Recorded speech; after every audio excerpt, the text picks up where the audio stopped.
Kids are such idiots. Don't I know it? Hello, everyone. Welcome back to another Cheap Seat Critics podcast, a podcast where we cover movies, shows, and all that good stuff. I'm one of your hosts, a geeky writer. I'm Crimson Maroon. And I'm Sprinks. Yeah, and today we're going to be covering Weathering with You. Be sure to follow us on Spotify. I actually forgot. Sprinks, you want to do this one? What am I supposed to do here? Sure. No, I can do it. We're trying to, with this season, now that we're, episode 4 of this season, we're still getting our fish legs on this. We're letting you know from the get-go here, we're on pretty much all the social medias if you want to comment or view, share that way with accessibility in forms. And we got Instagram, Twitter, Facebook, TikTok. We're on LetterBox. We're on. I think we have a Reddit. All those forms to go free. Oh, and YouTube. I guess there's the comment section of YouTube as well. To just have at it. Let us know your thoughts and whatnot, and give us a follow. It would really help out the podcast. Yeah. Sorry to throw you under their bus, Sprinks. I don't know all of our socials. I know all of our audio platforms. I'm sure I'm missing 5, but yeah, you did good though. Today we're gonna talk about Weathering with You. I actually have some facts for us. I pulled a page out of Sprinks' book here for this one because I wasn't sure about a few things, so I looked them up. The director is Makoto Shinkai. I hope I know I pronounced that wrong, so I apologize. This is also a shared universe movie. So this movie is directly connected to another movie in theoretically the same universe, and it has a very similar principle. This universe has elements of magic and stuff in it, and I'm curious to see what that magic evolves into going into the other films for myself and possibly you guys if you guys are interested in moving forward, but we shall see because I have no idea.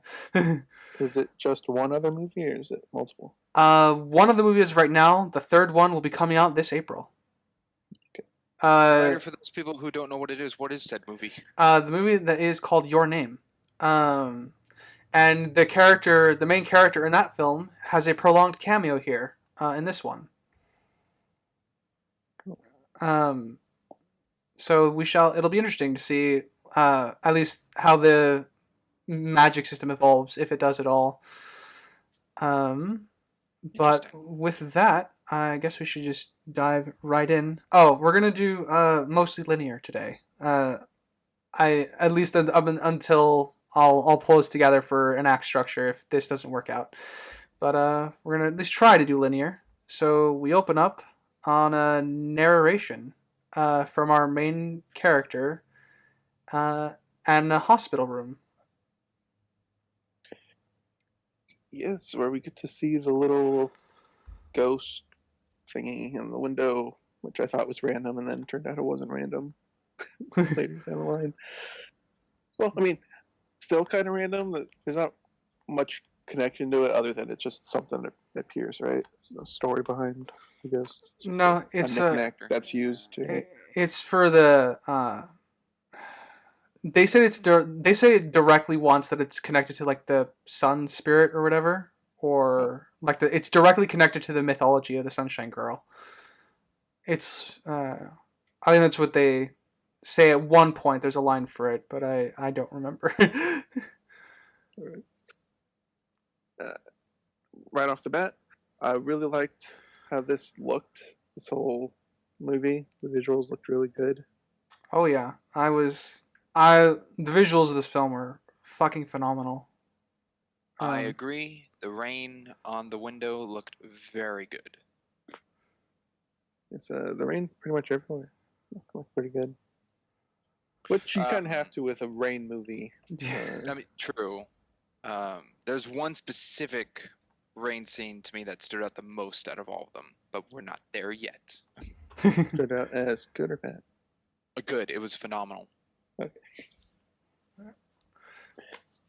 There is a detail I liked at the beginning of this, and it's very short, and I didn't really. I guess my history really of this movie. I've never seen it before, never even heard about it, so I've only seen it once. But remembering through it that the necklace that Hina wears kind of throughout the movie with the little raindrop on, in the beginning is around her mom's wrist. So her Oh, mom has it first. interesting. Nice. I didn't notice that. Shocker, neither did I. Did anyone else notice any wardrobe stuff? Throughout Yes. the movie. Yeah, we both did actually. But we'll tackle that, I guess, as we go along. So we have a bit of a narration about from another kid as we watch this young girl see like a ray of sunshine come through the clouds, break the storm, and land on the top of a kind of a wrecked an older building that looks kind of has quite a bit of history, and it's on the top of this building. There's a shrine, and she runs. Ultimately, leaves her mom to run through the shrine, praying for the storm to go away, and something happens when she steps through the shrine, which is she goes to another world, to a degree. Yeah, at this point we don't really know what happened. Mm-hmm. I still don't fully know what happened to her. Oh, that's something to talk about probably yeah. towards the end where it's a little more relevant. It's so instant Mm-hmm. that it doesn't necessarily feel like to me a prayer to get there. It's almost like a portal. Yeah. As soon as you walk through the gate, you kind of just get transported. Or the arch, I guess. The arch. Yeah. This is also something that happens. This is also something that happens in another one of his films. It's in the trailer for the new one too. So he this director likes his doorways into different worlds. But I guess we could talk about it a little bit now. What was everyone's thoughts about the Rain world? Not necessarily like in depth, but just give your brief, what you think of it. I think it's very pretty, but something I found really weird is they keep calling them fish and they look like tadpoles.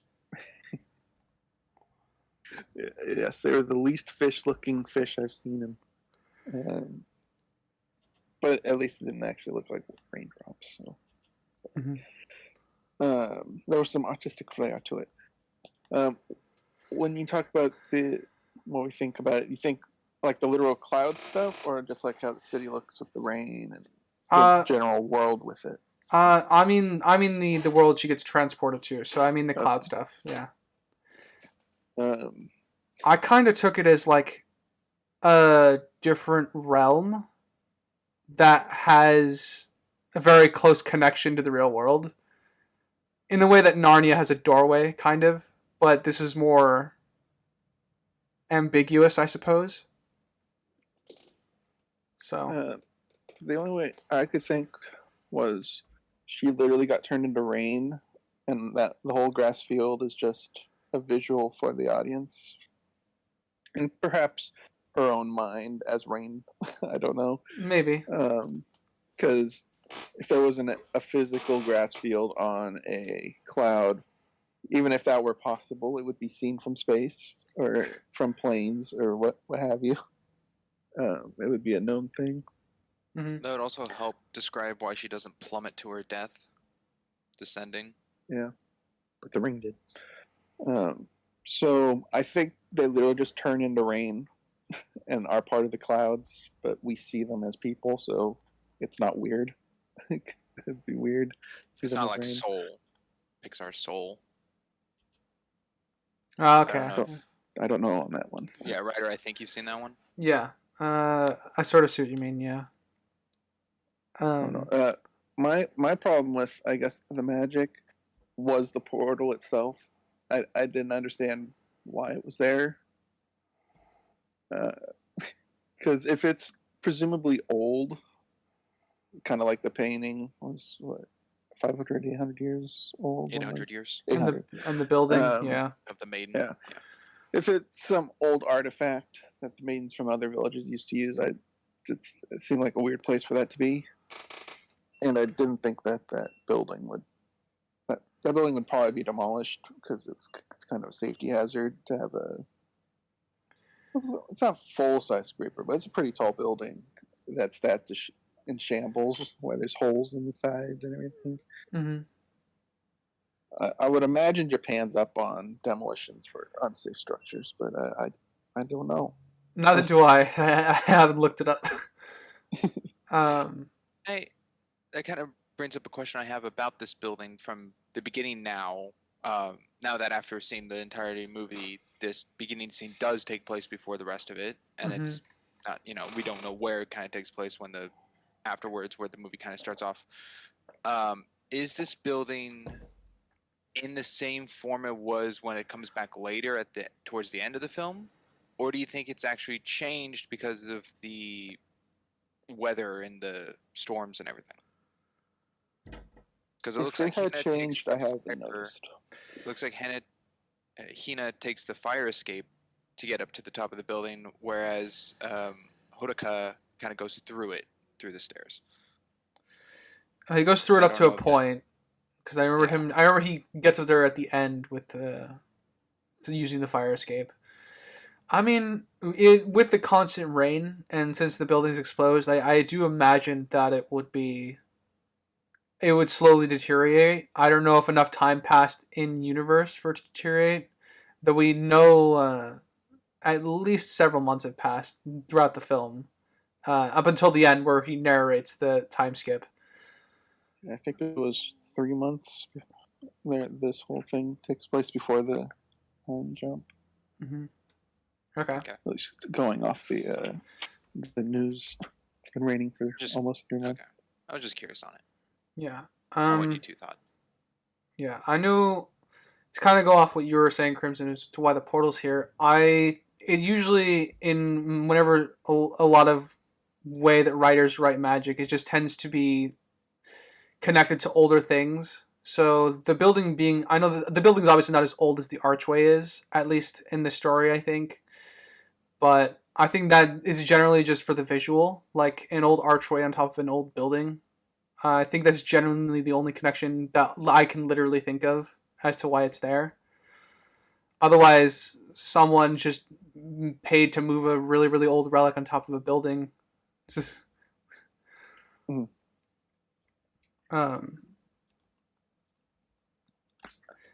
And then we kind of see our Sunshine Girl get warped through the sky, falling towards the city. And is that fish?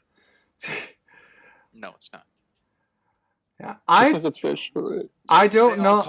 Fish. I don't know if it's a title, like a subtitle issue, because translation error. Yeah, translation error, because I haven't seen the sub version of this movie yet, and that is on my to-do list, because that might literally just be a translation thing.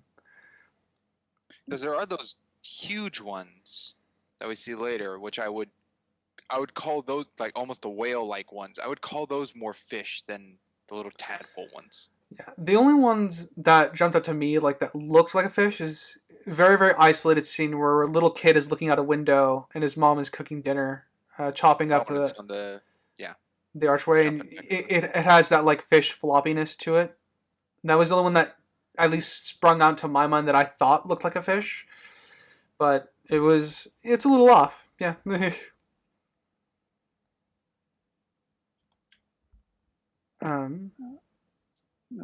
Then he's on the boat, and we find out that he's 16 years old and looking for jobs. Yep, he's setting up his resume, and I think that was a good way to give us his age, because we see him setting up a resume, because gotta shortcut your info to your audience sometimes. So thought it was good enough. Plus, it also adds a bit of his character, and everyone runs below deck to hide from the monsoon, and our main character runs up because he loves the rain, and I thought that was set up. If you want to live, go below decks. All right, I'll go kill myself. Thank you. Is that what they said? Well, they told everyone to go below decks. They didn't Yeah. say if you want to live. Yeah, It was an emergency thing. Yeah, I assumed they said like it was going to be a hazard. I think it's great to show the whole show over telephone of Hodaka having band-aids all over his face Mm-hmm. and not knowing pretty much anything of where he came from. Yeah, I agree. It leaves a lot open to interpretation. So he doesn't like something about what he's left behind. Yeah. When we learn that he's a runaway. But like my interpretation of what that shows to me is parental abuse towards him, and that he's running from that. Could be. That's what I got out of it. I don't know. That was kind of one of my problems with this movie was we didn't find out his family life. Well, we didn't need to, really. Well, his whole purpose of being here is because he was running from his family and followed the light. So I felt like we should have known why he didn't want to go back so badly. We don't even know where he came from. He's willing to get arrested in Japan, then go home. So I would have liked to, even if he's like, yeah, my dad beat me up, but I don't want to be there. I'm like, okay, quick, it's solved. We don't need to go too deep into this. I just would have liked to know something. Yeah, I mean, the only explanation we really get is kind of vague, but I know he gives us an explanation. It's more like he calls it suffocating. So that to me was enough to like understand why he wanted to leave. But I kind of agree. You wanted something a little more literal. I mean, suffocating doesn't sound abusive. That sounds like suffocating. Usually, when you hear suffocating in terms of family, it's like they control your life too much. Like you can't go outside because it's too scary out and stuff like that. I usually don't attribute it to physical or verbal abuse or mistreatment of a child. It's just too much love in the house is usually what I associate with suffocation. So I don't know. That didn't really tell me much in and of itself either. Mm-hmm. That's fair. That could just be a personal interpretation of suffocation by family. I don't know. How do you guys view that term in the context used? Suffocating? Yeah. Pretty much equal to what you said, yeah? And how he relayed the information. Yeah, he was being deliberately vague. I don't think he wants to talk about it. There are other times where, someone has... Well, Hina at one point suggests that he goes back, like he has a home to go back to, and it kind of angers him at the suggestion. Though we have more a look at his body language rather than the expression on his face at that moment. I think it's open enough to pull either abuse or because I agree. Normally, I associate suffocation with your definition, Crimson. Not necessarily. It's more. I guess the only thing I would change is probably expectations. Like you have a very particular way that you're supposed to do things, and you're not allowed a degree. You're not really allowed much freedom to do what you want. Which, so I don't know about physical abuse, but I think there's enough to go either way. But I will agree it's not really defined.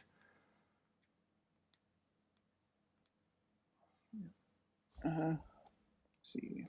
Suga saves him. Yes. Good guy, kind of. Suga's a weird character for me. He kind of just is. He is Suga. Yeah, like one thing I do like is I like all the characters in this film because they're all really well defined. Because I don't think Suga does anything particularly out of character. The one thing I do like. Sorry, continue. Yeah. So one thing I do like about Suga in this scene is he says the same thing that Hodoko will continue to say throughout a fair bit of the movie, he's like, I think this is the first time, could it be, that I saved someone? And I thought that was a very, very good setup for the throwaway lines that come later about them being mirror images of each other, like an older version. He like even phrased the common phrase. He even says it almost the exact same way that Hodaka does after he's treating him to dinner. Yeah, and he mooches off of him for a beer. Yep. An apparent expensive beer. I don't know how much it's actually worth in American dollars. And then in my notes, in my notes on the introduction to Suga, I have that he kind of looks like Markiplier. well, kind of. I don't see the curly hair or the wavy hair. For a cartoon, pretty basic or anime, but yeah, Suga does look like a Batman character. Yeah, I don't say that about his look. I was kind of. I mean, I'll go to this now. I was kind of expecting him to be, especially with the way he shows up at the end. I actually expected him to be the last obstacle, especially with his whole story of like how we'll come to find out his story, which is he fell in love in Tokyo and lost the girl fairly early into the marriage, and it kind of made a lot of his life go backwards. So I assumed he would have been like an obstacle to prevent Hodoko from actually going into the to save Hina at the end, which he was, but it wasn't like a full on I'm a bad guy now. It was more like it was justified to a point within his character. Because he had his line that was crossed as well. Gotcha. Yeah. While we get the whole job search montage in the background, they show that there were 18 guns found, and I guess trying to establish there's guns everywhere in Japan, which I don't think there are, right? It's kind of got pretty strict gun laws there, not much floating around. I'll look it up. That's my general understanding of Japan, anyways. To me, that was a kind of. It's an interesting. First off, the montage of the jobs really showed how harsh Tokyo is. To a newcomer, yeah. Labor laws. Yeah. But it was interesting, being that I don't know if I believe all three of us watched it in the dub version. Mm-hmm. Just put that out there. Yeah. So it was interesting that a sign about guns in the background was subtitled, which to me showed the importance of the sign in the background. Like, this is significant in some way. Yeah, Japan does do that. They subtitle their signs because they get a lot of tourists. So. Well, true. I mean, edited. Oh, okay. For the intention of the film to show that it's important in some way. Because there's tons of signs shown during this kind of montage part that aren't subtitled. Mm-hmm. So the guns to me stood out. I didn't find it that big of a deal because there's stashes and there's crime and a bunch of bad stuff. Yeah, I think it's one more reason why the detective wants to question him is because he wants to know, because he unintentionally finds a gun at the end of this montage. And I assumed that it's one of the reasons the detective gets involved is because of the whole investigation of looking for guns. Ultimately, is what draws him to this particular person outside the missing persons case as well. So he had a couple reasons he wanted to bring him in. Yeah, that was my initial interpretation. I was looking for the gun. Mm-hmm. His whole line that he thought it was a toy gun was stupid. But I kind of wrote it off as a kid thing. I didn't have much of an issue with it. You can tell the difference between a toy gun and a real gun. It was kind of an airsoft gun. Yeah, no, I agree. I just didn't consider that as an issue, but it is a minor one for sure. Especially since the gun's heavy, he should have fucking noticed. Like he should have at least. I wouldn't. This was a Nerf gun. Yeah, I obviously didn't. I wouldn't want him testing it or anything because that would be stupid of him. But it is stupid. It is, it is a little bit of a hit to his, I guess, intelligence to not know the difference of a gun being heavy. But guns aren't common in Japan, so there is that. I don't think he's ever seen one, a real one before, at any rate. So he has that going for him. But yeah, definitely a little nitpick there. I agree with. I don't know necessarily the time frame of the start of his job hunt to kind of the end of it, but man, cops are up his ass all everywhere. It's a little much for me. That the main kind of conflicting thing for him when he was trying to just breathe was a cop was next to him. I only remember the one cop showing up in the montage. Am I missing something else? There was the cop who told him like you can't sit here, you got to leave. Who was also probably just a security. And Oh yeah, the two who were like that was question him. There was ran. there was the one in the public transportation. That one generally you'll have some security. I'm okay with that one. The street one I'm assuming just bad luck. But yeah, they could have spaced them out a little bit more, like put another job hunt in between. Because it does come across that it's a little too much otherwise. Yeah, I thought it was just a little much, but that's just me. Mm-hmm. I don't. Ryder, you said you looked up facts, so I don't know if this crossed your eye when you were looking at things. But I noticed a lot of product placement. And I didn't know if that was to help budget the film in any way. But there was Yahoo, Pepsi, McDonald's. McDonald's is big in Japan. Others. I know McDonald's is big in Japan. I can't speak for the other ones though. Yeah, they had Honda as well. Well, Honda's a Japanese company, I think originally. So maybe. I know for, especially in graphic design departments and everything for films make fake stuff all the time. But for an anime or cartoon, it can also easily just be renamed or something. But they didn't. They chose to go with actual product placement. So I didn't know if that was incorporated some way. I don't know. I assume it's because like I said, the director likes to mix slice of life with some aspect of magic. I assume they did that just so to ground the realism in the world, I suppose, for the most part. A little more authenticity. Yeah, I assume that's the main reason. But yeah, I'll look up. I'll look it up, I guess, at some point, whether it's product placement or not.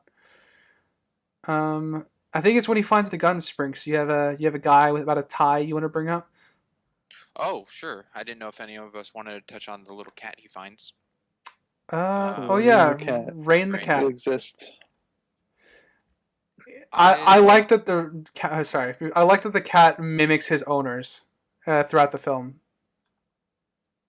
So it mimics Hanukkah, it mimics Nakumi, and it also mimics Mr. Suga. So I like the growth of Rain, the cat, throughout the film. Of how it. One of the big things that's said is how Haruka and Suga resemble one another, or it's like a younger version of Suga, and Haruka reminds him of that. And to me, Rain the cat was kind of that story of the two of them in one. Of starting off as a stray, then finding a home, and then getting bigger, and then with Suga at the end, and looks like Mr. Grumpy Cat. It looks great. Growl at the same time. Yep. So I thought that was just a cool kind of growth transition to show, even though Haruka and Suga are not really aged as much as Rain. Mm-hmm. So anyway, the guy in the yellow tie. So, this dude, I don't know what it was. I know what it was that ticked me off about him. He had a yellow tie on, and it sparked my brain into thinking of other characters I know of and other things that have yellow ties, and I don't know if it's a trait for a scum bad guy to wear a yellow tie. I didn't know if it was a correlation or anything at all. So there's the dude in this movie, don't know his name, just yellow tie guy, I'll call him. And to my memory, I could think of the first one that came to mind, because I just saw it recently, was Avatar, the first one. And the corporation guy, I thought had a yellow tie. He has yellow stripes on his tie, but that kind of works. The Penguin from the Telltale Batman game has a yellow tie. Vasquez from Tales of the Borderlands has a yellow tie. There's Jeremiah Valeska, one of the forms of Joker in the Gotham TV show. He has a yellow tie. And then while I was like researching, looking it up, there's a form of Eobard Thawne from season 8, I believe, of The Flash, also in a yellow tie. So I didn't know if it was a connection of like Telltale, and that's something they do with Borderlands and Batman, or if it was a DC thing with Gotham and Batman and Flash. But with this and then Avatar included, even Avatar 1 is a bit iffy because it's not fully yellow compared to the rest. But I didn't know if it was a significance to indicate some kind of scum in a way. So I looked up also the significance of yellow, and funny enough, the color is associated with the sun, so that fits, but it's not, on Hina or really any other character at this point. It symbolizes optimism, energy, joy, happiness, and friendship, which is all pretty ironic for having these bad guys wear it. But on the contrary, yellow can also indicate jealousy, betrayal, illness, and danger. And I think the main takeaway is danger. Yeah, I would have associated greed, but I didn't look at anything up, so. Well, that's probably green. Maybe, yeah. But what about the man in the yellow hat? He's not a bad guy. He's got a yellow tie. No, he does have a yellow tie. That is true. Well, if we're going off of the books, I don't know what to tell you. If we're going off of the PBS show, I don't know what to tell you. If we're going off the Will Ferrell movie, there's a little bit of a jerk at some points. Yeah, fair enough. There are a couple nods to other animes in this movie that I caught, so I'll bring them up when we get to them. Yeah, that is something that just stood out to me, and I don't know if it's an actual thing or not. Mm-hmm. But it kind of gave me an overall hint that this guy isn't good before he tripped Haruka. Yeah, the trip was just more like to cement it. Oh yeah. Tell me you're a jerk without telling me you're a jerk. Oh, trip a homeless kid. All right. Oh no, is he okay? Yeah, he'll be fine. We have then Haruka goes to McDonald's to very dumbly drop a gun, but lucky no one spotted him, I guess. Well, we kind of already touched on that, Crimson. But one thing I do like about this scene is there is a throwaway line that he comes here to eat fairly often, which is why Hina felt the need to just stop by and give him a burger. I thought it was very endearing. Also, I gotta say, that's a good looking Big Mac. Oh yeah, it looks It's not all flat and squash buns or anything. Yeah. Yeah, I mean, anime food. Well, I will tell this. This is actually because I have friends who live in Japan.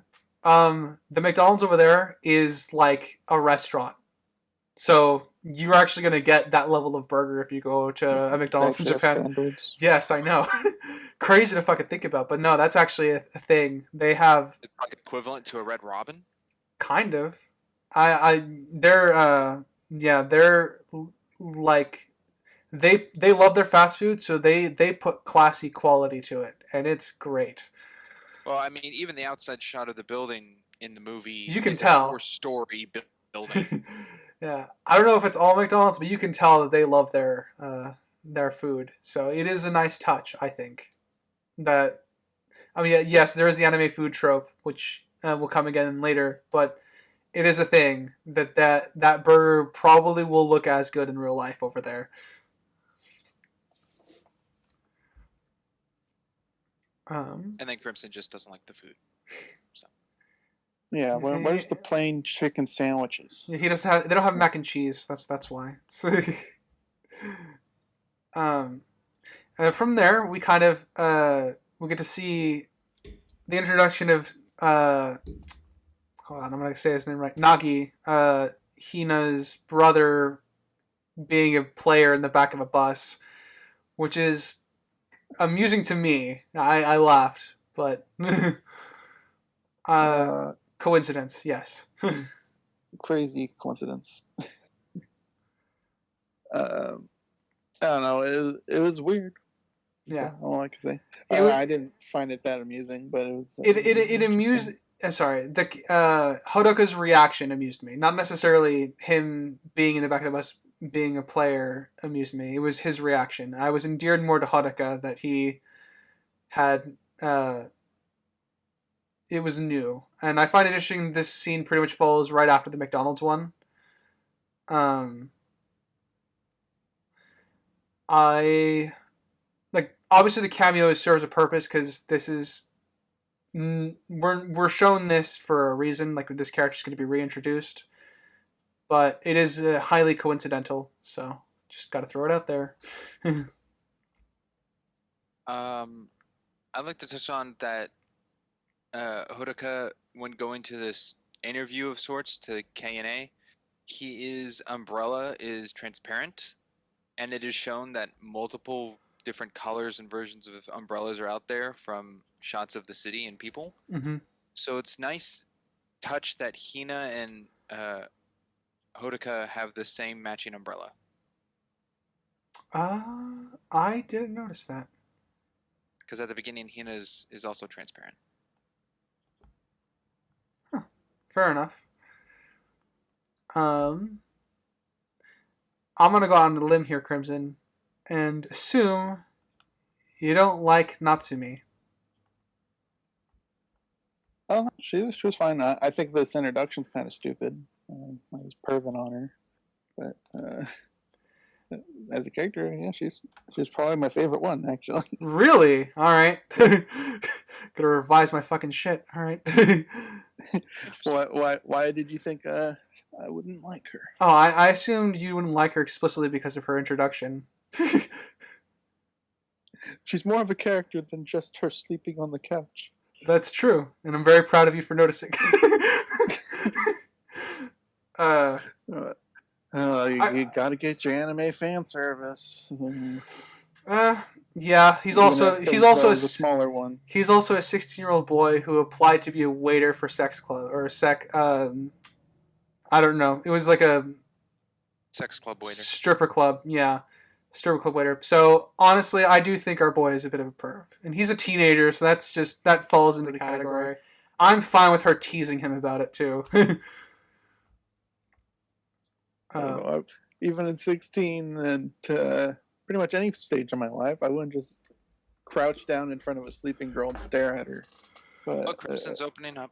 I don't see many people doing that in reality. But I guess. I'll move on to a little detail I found out. It doesn't exactly show what time Hodaka arrived at the building, but it does show that Suga arrived at 1:50, which makes me think that Hodaka arrived around 1:30. He did say he called, I believe. Mm-hmm. Kind of shows. It already kind of showed the character of Suga before with the introduction, but it shows a little more of his character of tardiness and his lifestyle etiquette of holding this position of job and writing, of being late to said interview and whatnot. So I thought that was just a nice little touch. Good setup, I guess, because in the montage we see that Hodoka becomes responsible for getting him up early. Yes. And he's responsible for everything in that building. Yeah, as he says, he does all the small things, all the chores. Yeah, I actually kind of like this little montage. We get a thorough introduction to all the I just put them in quotes. I just called them the found family, but to Mr. Sugi, I'm sorry, Mr. Suga and not. God damn it! I will get these names right before the end of this podcast. Natsumi and Mr. Suga. Natsumi. Yeah. I kind of like their dynamic they had going on here through the montage. You get to see them kind of grow closer, which will help for things later on. The part, I believe this is the part where the mistress thing comes up, right? Not later. No, it's in her first scene. He thinks it. Yeah. Kind of weird interaction that it's definitely set up for a joke and not something people would normally say. But it was amusing. The payoff for it was amusing. Yep. And I was happy to rewatch it because I actually, after my first watch through for the podcast, I actually thought she was the one who planted the idea of mistress into his head, and no, he did it himself. Yeah, he's like, who are you? And she's like, you know who I am, or something along It's those like, lines. I'm exactly. He just assumed mistress. Yes, I'm exactly what you're thinking. I know what you're thinking, and you're right. And I'm like, that's kind of where I have a problem. I don't know why someone would assume niece. No, I assumed that was just because she was already teasing him. I legit assumed she was just fucking with him, and he just took it to the next degree. After her reaction, I don't think so. Oh, I saw it as Ryder did. I thought it was definitely a tease. Oh yeah, I thought she was teasing him, and when she finds out, I think she realizes that she never corrected the idea. Yeah, because with what you said, Crimson, who would assume? And it's like, oh yeah, niece. None of us would have assumed that. Especially if there's no photos on the wall of like family of the two of them or anything. There is a little. Then that means I have problems with her reaction. Then I have a little thing said in dialogue where they explain too much weather power. When he was talking about like which cryptid to go after, and it was the Sunshine Girl, and too much weather power will get someone spirited away. Yeah. Yep. That one I understood as a reference potentially. that was a reference. Yes. It is also a reference. Movie I saw half of. Yeah, it is a reference to another movie, but also very on point reference because it's useful for setting up in this film. Excellent for use of foreshadowing.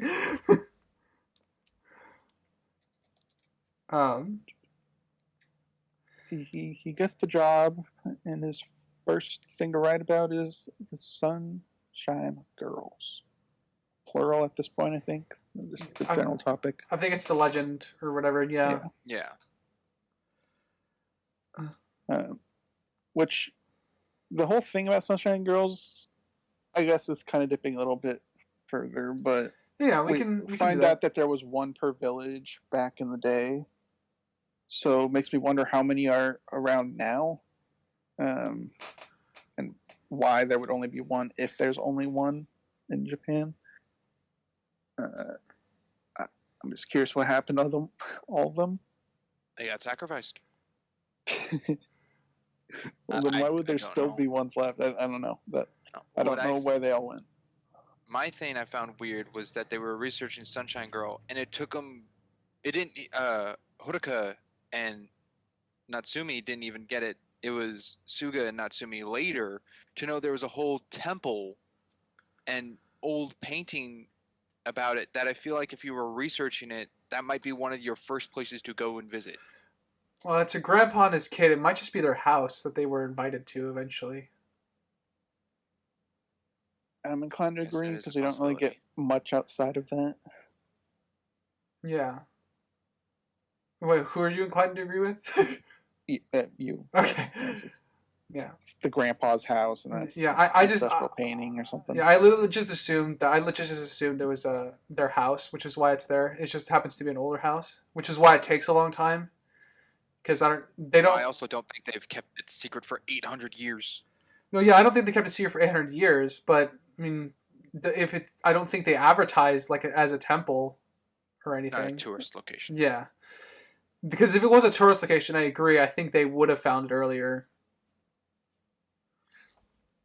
Okay, that was just something that crossed my mind.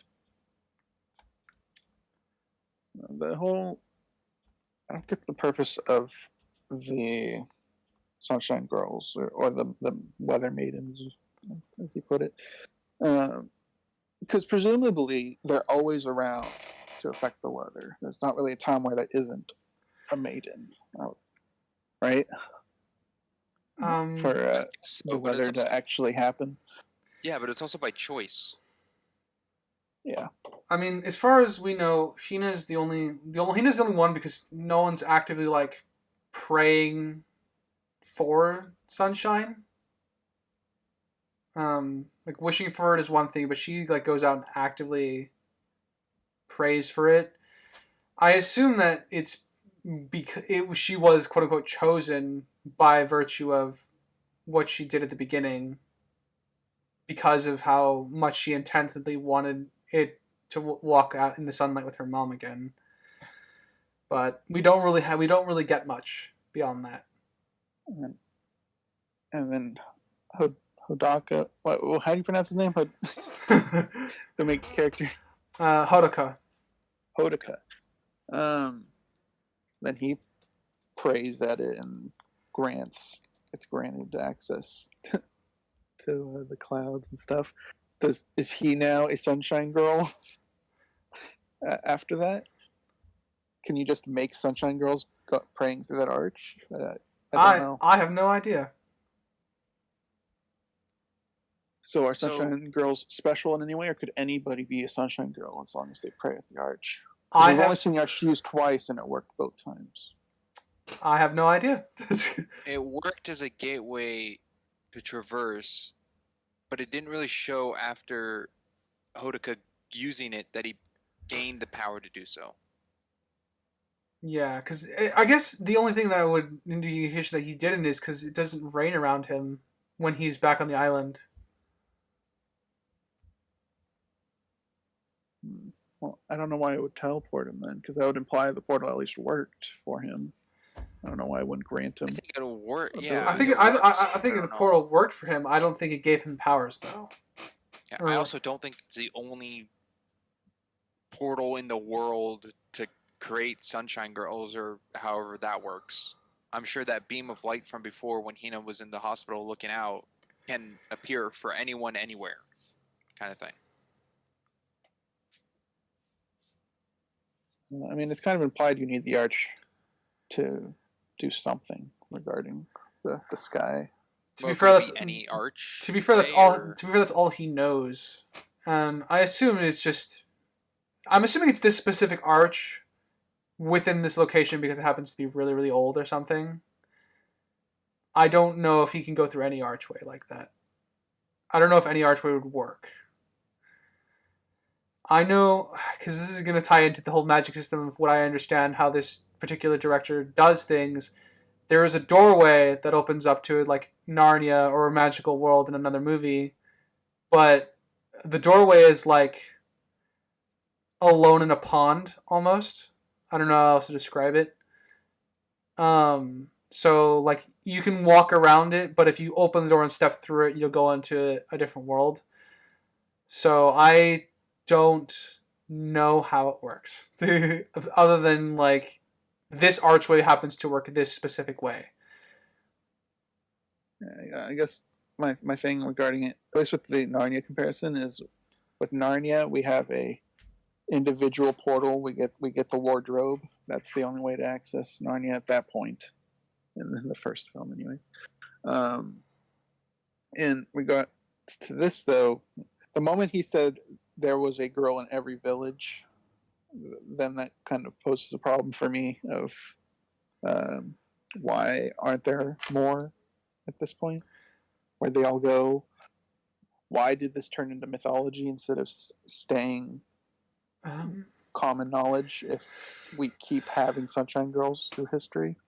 Well, it could be like, it could work in the way that, you know, there's a bunch of people who use the label witch, but only, like, to say a select few of them might have the magical power, whereas one of them could be an alchemist, and another one could be a fortune teller. So there might be a bunch of people that claim to be weather girls in history, but they never had the power, quote unquote, so it's very, very, it could be very, very limited like that. from what we see, it's very obvious to prove whether or not you are a Sunshine Girl. Yeah. 100% success rate. Yeah. You're the only one we know. But we don't also have any interaction with the rest of the community, so we don't even see them find a fake one or anything like that. So we really have nothing to go on other than that she is a Sunshine Girl and is potentially the only one in this area. Kind of jumped ahead with that one. No, it's all good. Get those thoughts out there. Yes. Yeah. I believe next up we have the gun scene in the rain after he spots our Hodaka spots Hina kind of being persuaded by our yellow tie character to go try out a new job. And it ends with him firing his gun off into the air and shocking the people around him. Yeah. Um, I don't know. I'm kind of, I guess, 50-50 where it kind of makes sense that he go for her, but on the other hand, from what we get, it's not that sketchy of a situation. Well, we don't hear really what the job is, unless I'm forgetting something at that point. we hear a couple things about it. He brings it up that he thinks the job would be unsavory for her, and she gets flustered and yells at him later on when they're eating together. We get him trying to coercively persuade her, but I don't know whether our character can hear that or if that's for our benefit. Yeah, from what I recall, there wasn't anything during the situation that would have caused issue for, I guess, a normal person that isn't our protagonist to take immediate action like that. The only thing in favor of him in this particular instance, I guess, with what you're looking for, is she seems very hesitant to follow, and he kind of pushes her towards the door, where she's kind of doesn't necessarily full on resist, but you can tell there's a lot of hesitancy. Mm-hmm. So it might just be him being a 16-year-old feeling protective just purely because the girl gave him a burger when she was feeling down. So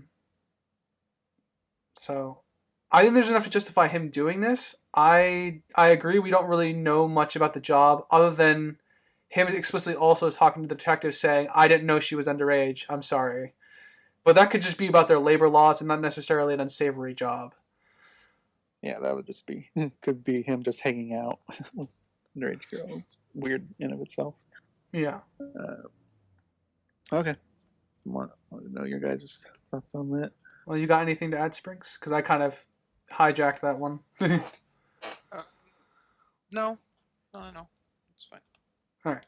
I do like the shot of once the gun is fired, everyone's just staring at him in shock, and I like the rains just falling around them. It's one of my favorite shots in the film, where it's just they're all four of them are quiet.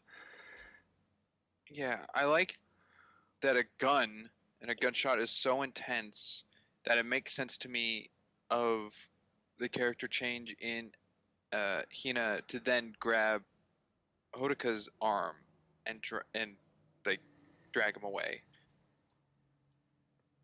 Mm-hmm. I didn't think that was like a 180 character flip. I think that was a fitting. Yeah, I thought that was fine. Yeah, I agree. I like that she scolds him for his being stupid, essentially for thinking it's a toy, and yelling at him for why he almost killed someone. And I kind of like his reaction of, this is also set up, but I like that he throws the gun across the room away from him. Just because he feels horrible. Yeah. Yeah. I guess. You got more? Oh no, it's for later. Convenience or setup that you didn't like? Setup. Yeah. Well, we'll cover it later. We don't want to cover all the end stuff at the beginning. Yeah, and don't worry. run dry. I agree. I don't like a lot of Act 5 or the end. That whole the police Final act Yeah, that really screwed this movie for me. I thought all the character work was. I thought all the characters were great. I did not like the conveniences. Oof. But yeah, we'll get there. Yeah, and then she takes him to the roof, to the archway. She proves she's a sunshine girl. Which is interesting, but I'm fine with it. I don't know. Do you guys think she would have used it normally before meeting him? Just like she's tired of the rain or anything? Well, I guess she did like the rain. Never mind. Strike that. Countered myself. All right. I think they kind of have a bonding moment after she comes back and he throws out the gun. Like they talk a little bit. Mm-hmm. So I'm kind of okay that she does that. Is part of her introduction, I suppose, to him. Yeah, kids showing cool things they can do. Yeah. Makes sense.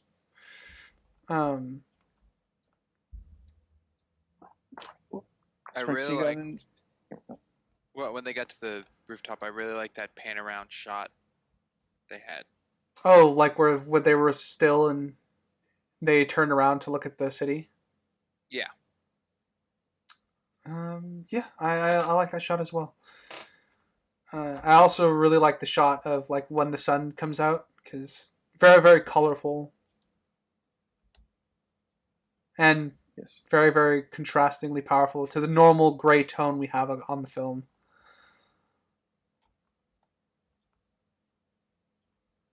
Yeah, just pretty much anything. We're looking at the city. I think they did a great job just doing backgrounds in this. Mm-hmm. The actual animation characters looks good. The real takeaway is everything else that was painted. Looks really good. I would agree. Lots of effort. I agree. You could definitely feel the budget that they had for that because it all looks very, very beautiful and wonderful. Typically. Yeah, and I like how the characters. They don't look like the backgrounds, but they somehow still manage to fit.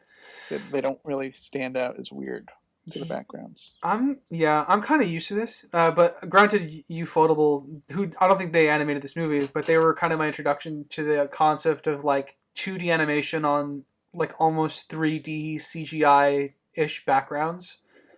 They kind of do that a little bit here. I think there was only one scene that was really, really noticeable. Where I thought the visuals were kind of less than perfect, but I do think the blending. Fried chicken in the microwave. No, it was the pan around during the fireworks.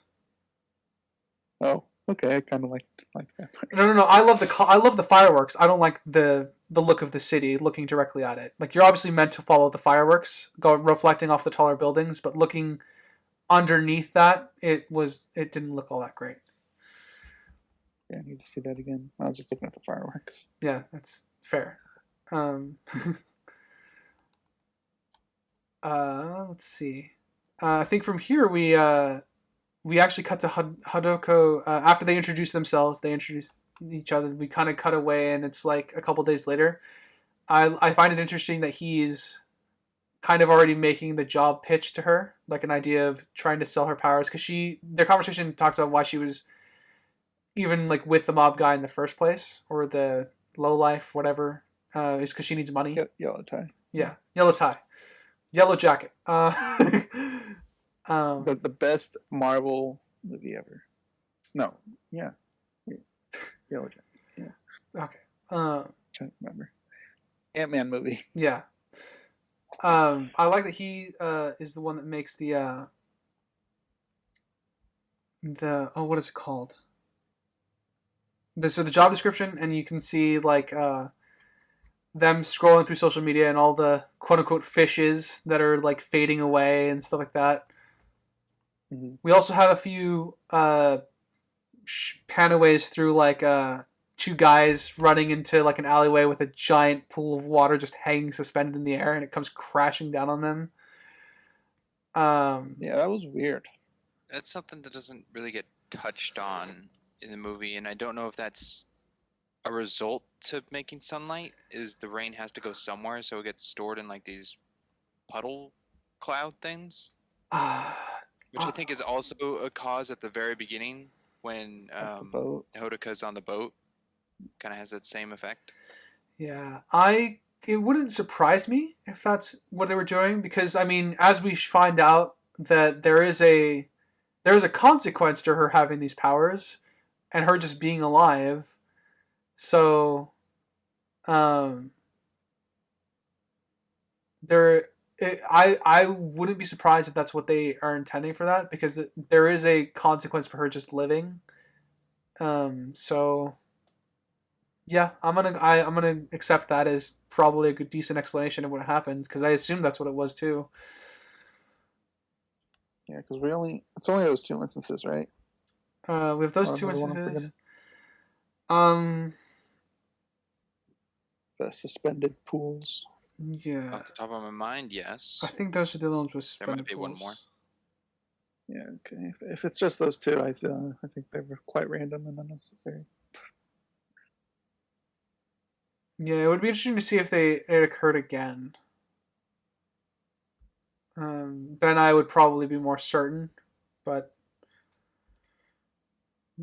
we don't. So Water stuff. water stuff. And then we have his first time at a girl's house, and he's being super nervous and jittery outside of her house, outside of her door, which I thought was amusing. Oh, Yes, and yes. realistic. That went over a scene Oh, that I want to bring up just a little. Suga having his little conversation talk. oh with yeah. What I believe to be his mother-in-law. I assumed it was his mother-in-law or his mom, explicitly one or the other. It could be his mom, but it doesn't seem as supportive enough Yeah. to keep his daughter away. So that's why I went with mother-in-law. Yeah, I mean it works either way, but I agree. I lean towards mother-in-law as well. Yeah, I guess. And well, it's not a date. Yeah, and I guess no, it's not a date. And I guess while we're on the preceding scene, Rain is also the best background character for this scene. I died of laughter when Hadaka pretty much trails off halfway through explaining it's not a date to the cat, because talking to your pets is always a very endearing character trait for me, mostly because I have also done it.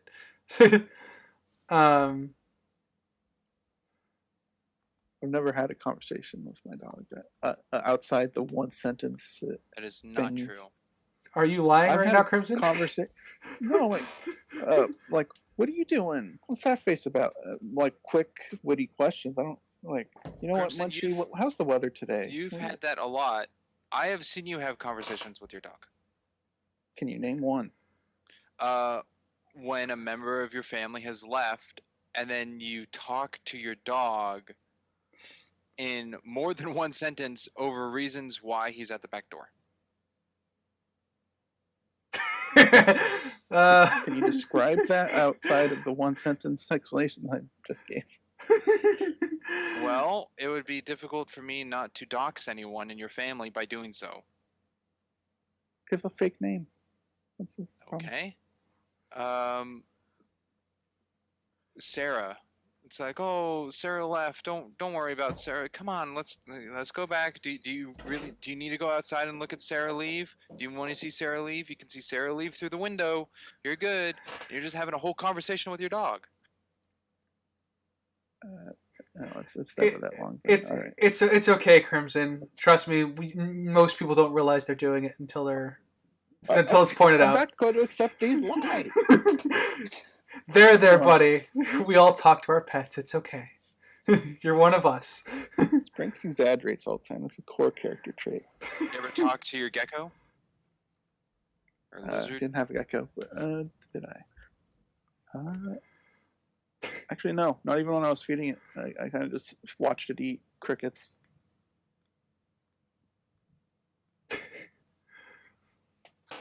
It's okay. But we are You talk talking to your about a pet. movie. Okay, it's fine. You talk to your pet. It's cool. No shame. Moving on. All right. Then we do have our delicious anime food trope, I believe, in this scene.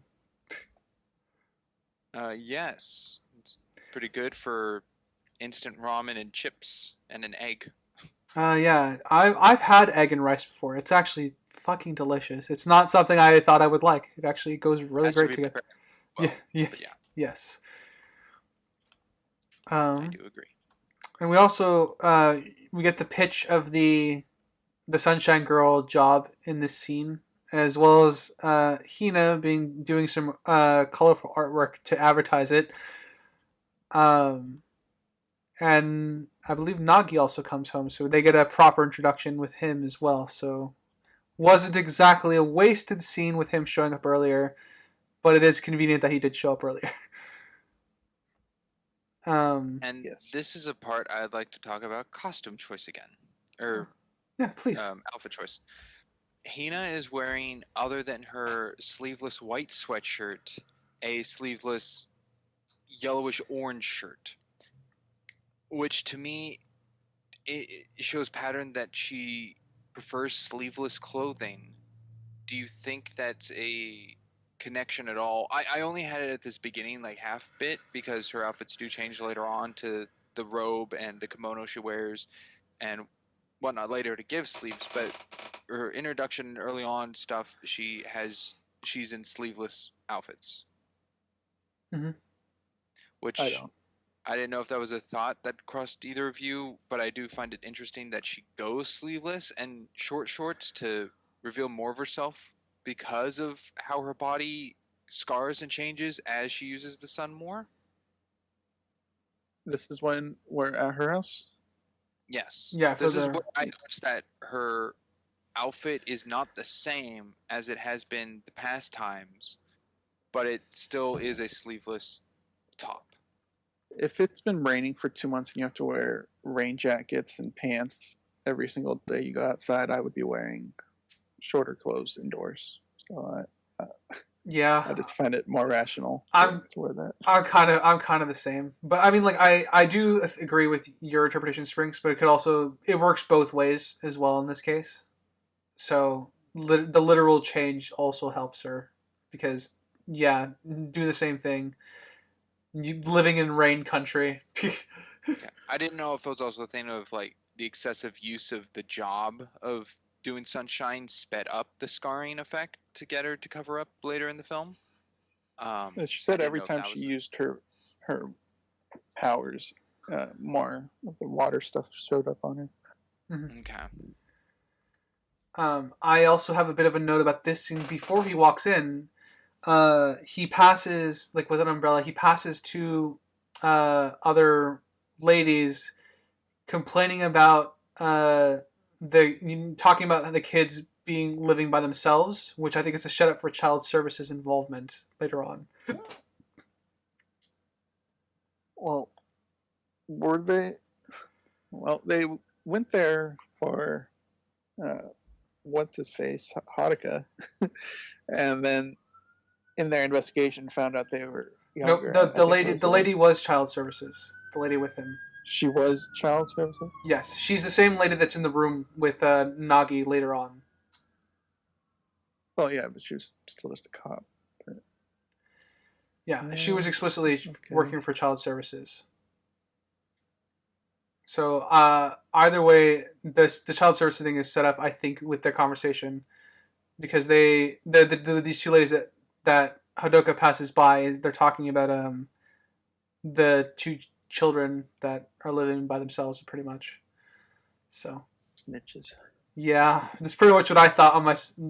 I didn't catch that until my second watch through. I'm like, either way, it's more setup that I think is fairly well done. And we also get as he walks in the house the lines like, "Could this be my first time visiting the house?" So continuing that little character trait. He's got a lot of firsts in this. Yeah. Do we have anything else about this particular scene before we move on? Yeah. The off comment hippo, no, it's a frog, made me think, ooh, she's not good at drawing.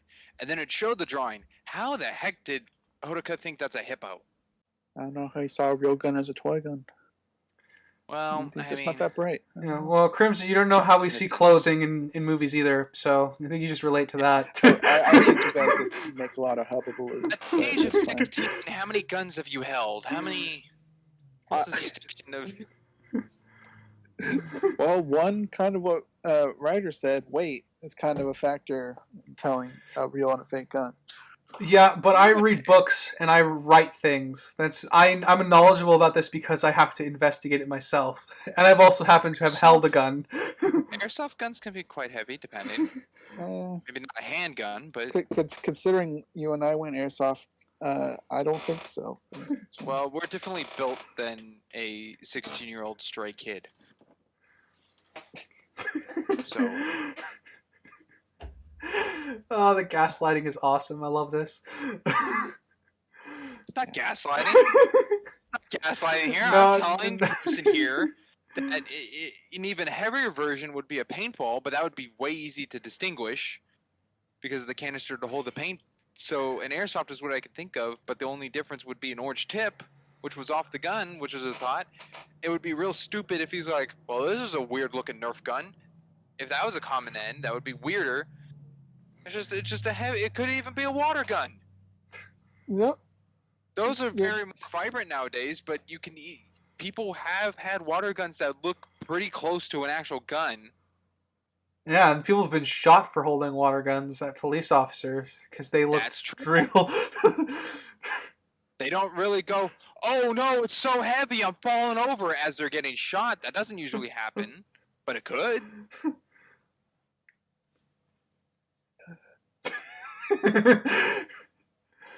Yeah. Crimson's On to quiet. something else. No, because we're just arguing something stupid. So let's just move on. Oh yeah, we are arguing something stupid. Anyway, it's a frog. It's a pink frog. It's not that bad of a drawing.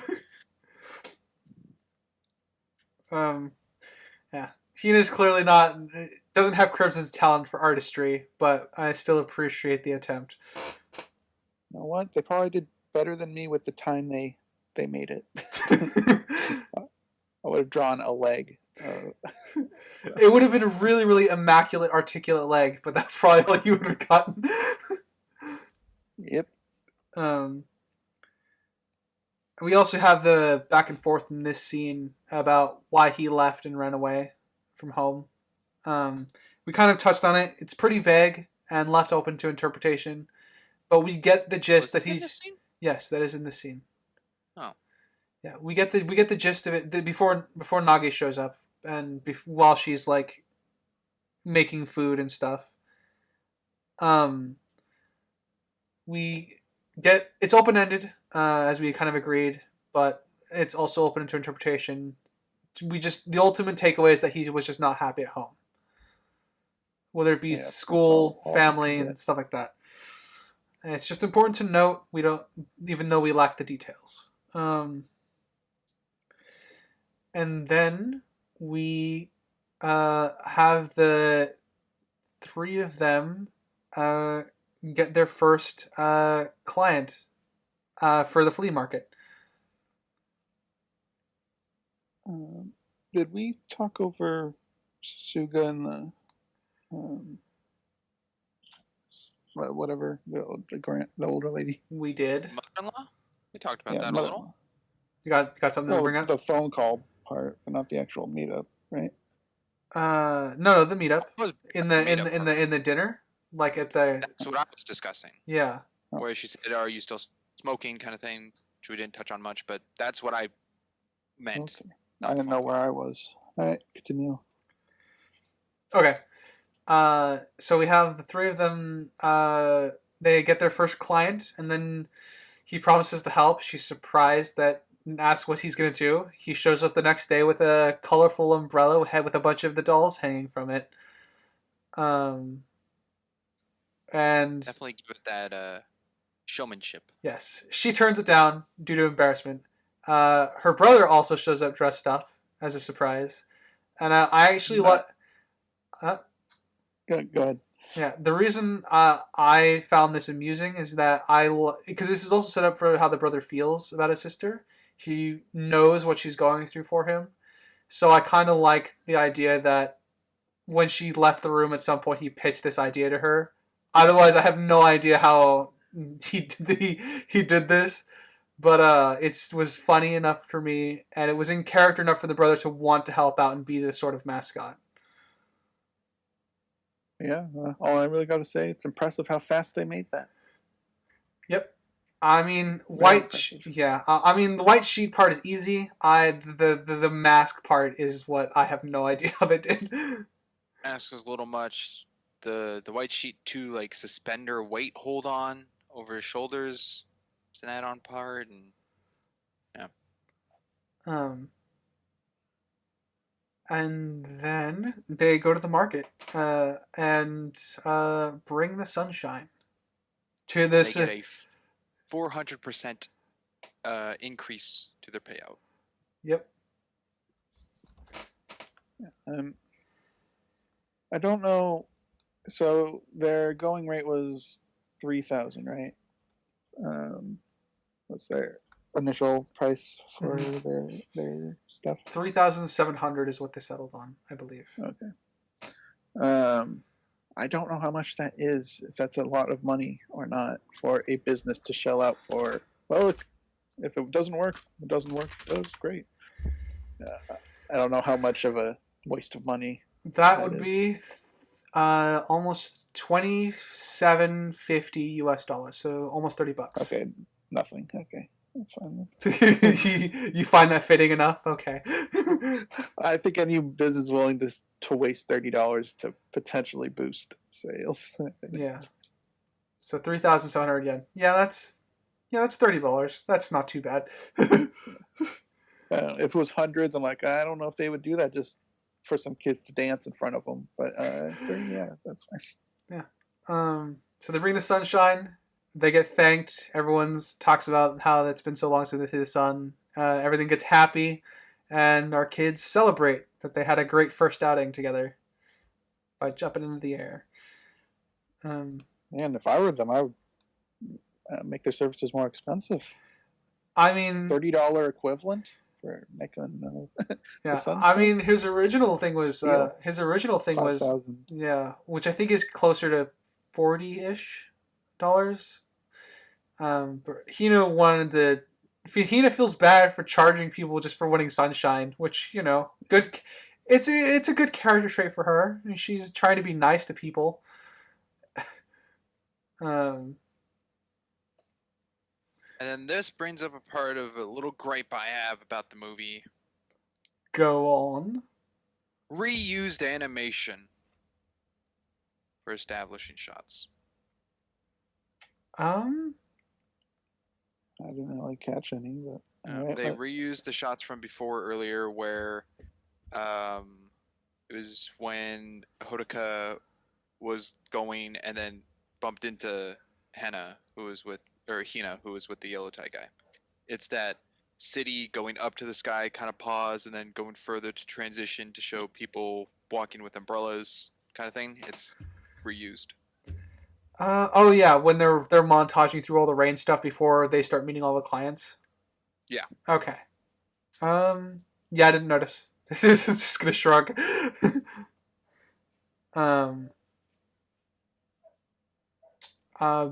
yeah, we get to see them kind of. It was interesting to see all the different clients she got. She got something for a wedding, she got some for some cosplayers, and she got some for a sports event, and she got some for school clubs and a bunch of kids who just wanted to play outside. I found they're all kind of endearing in their own way. Do we have anything to say specifically about the montage? They had a good variety of reasons. Wedding, the meteor, the racing horse was a little weird. The racing horse. I mean, if the guy's betting lots of money, yeah. Well, yeah. Well, yeah. I think it was a nice variety. It wasn't just one or two. Mm-hmm. Yeah, I appreciate the variety for sure.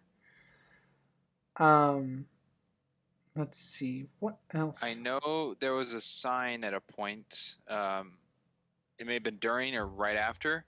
That stated, where is it in my notes? Heightened terror alert.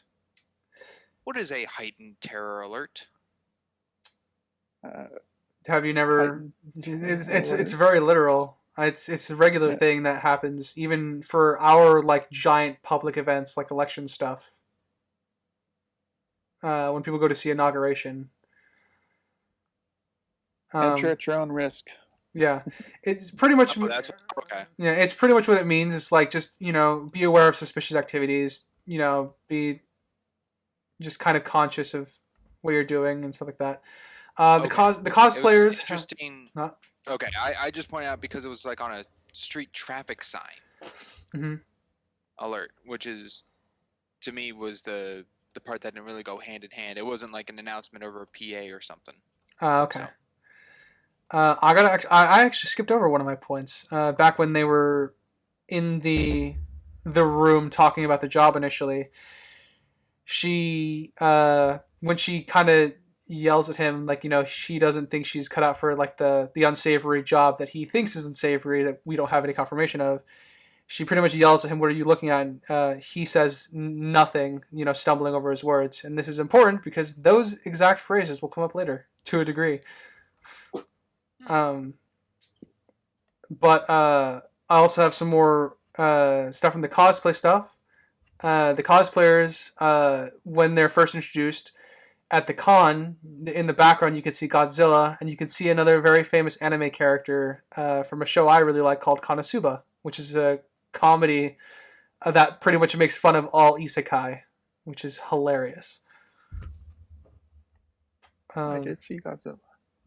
Yes. The character in front of her, the character pretty much right in front of Godzilla is the famous anime character that I know.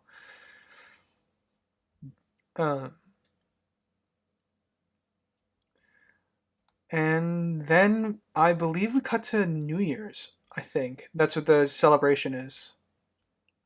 Okay.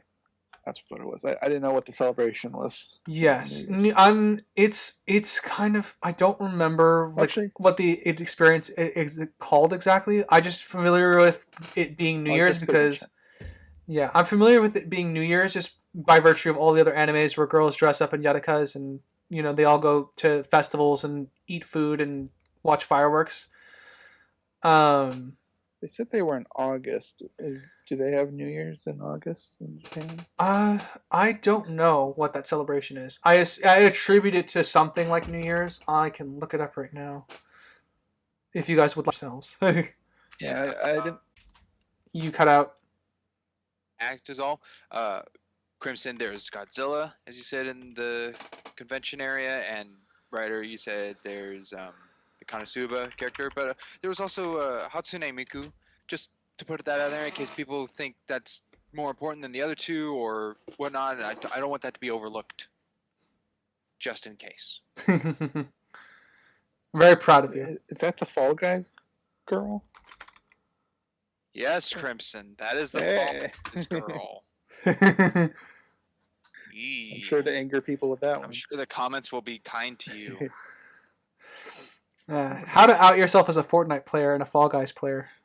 Well, I'm not a Fortnite player. I know, that's why we're still friends.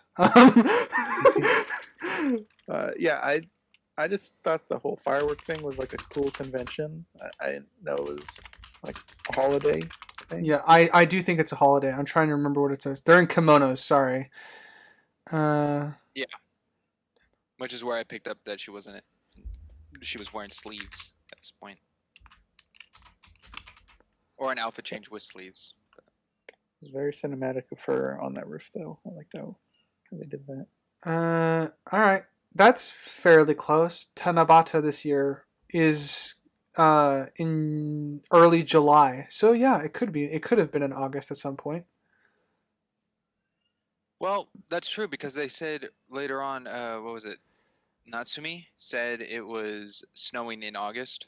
Mm-hmm. It starts snowing, so yeah, this is in summer. Mm-hmm. So it's actually, yeah, it's the summer festival. I'm just a fucking idiot. It's not a New Year festival. They're literally celebrating the coming of summer. That's what it's for. I'm an idiot. Okay, shoot me now. Yeah, and they definitely needed sunshine for summer, so makes sense. 100% success rate. Haven't you heard? And then yeah, they have a good. She brings sunlight to the summer festival, and Nagi's on another date, being the player that he is, and they have a moment on the rooftop Yeah. together. I guess I could have asked this question earlier, but I'll say it now. Do you think that the duration of sunlight every time Hina uses it is equal to before, or the same? I'm going to assume yes, but we have nothing to say one way or another. I'm going also to assume yes. Okay. Okay. We My just know thought it's was temporary. yes. It's Yeah, my the thought only was one yes. that's in- Otherwise, people could complain, Mm-hmm. and that would probably be touched on in the movie if it's like, oh, it was only sunny for 10 minutes versus 3 hours. Mm-hmm. Yeah, I would also presume. So we go from the happy celebration festival to the God, I'm gonna keep saying her name Helipad wrong. talk. Yeah, Hatsune? yeah. We got helipad. Well, let's finish the helipad talk. What did you guys think? I think when she put her hand up for the 4th time now, blocking out some kind of light, it was starting to become a little bit like Face Off to me. Just the hand motions. It started to become a little too much. All right, so 3 is your limit. 4 is too much. I think spaced at a good time, but anytime there's a bright light, it seemed to be like a character trait. It's like, oh, gotta block that with my hand. Not block it because it's too bright. Just like put my hand over it, kind of thing. Yeah, the director was kind of fond of that shot, wasn't he? That kind of shot. Yeah, and it just reminds me of Face Off with the whole hands on the forehead to chin thing. For those of you who have seen it. Yeah. Face. We also have Hadoka's narrations through this montage up to the end of this scene, where he's kind of slowly falling for Hina. Yeah. Slowly? Well, presumably this is over the course of a month, so that would be slowly. They're spending lots of time together. Okay. Well, this is over the Okay, course so of a you few don't think it was months. slowly?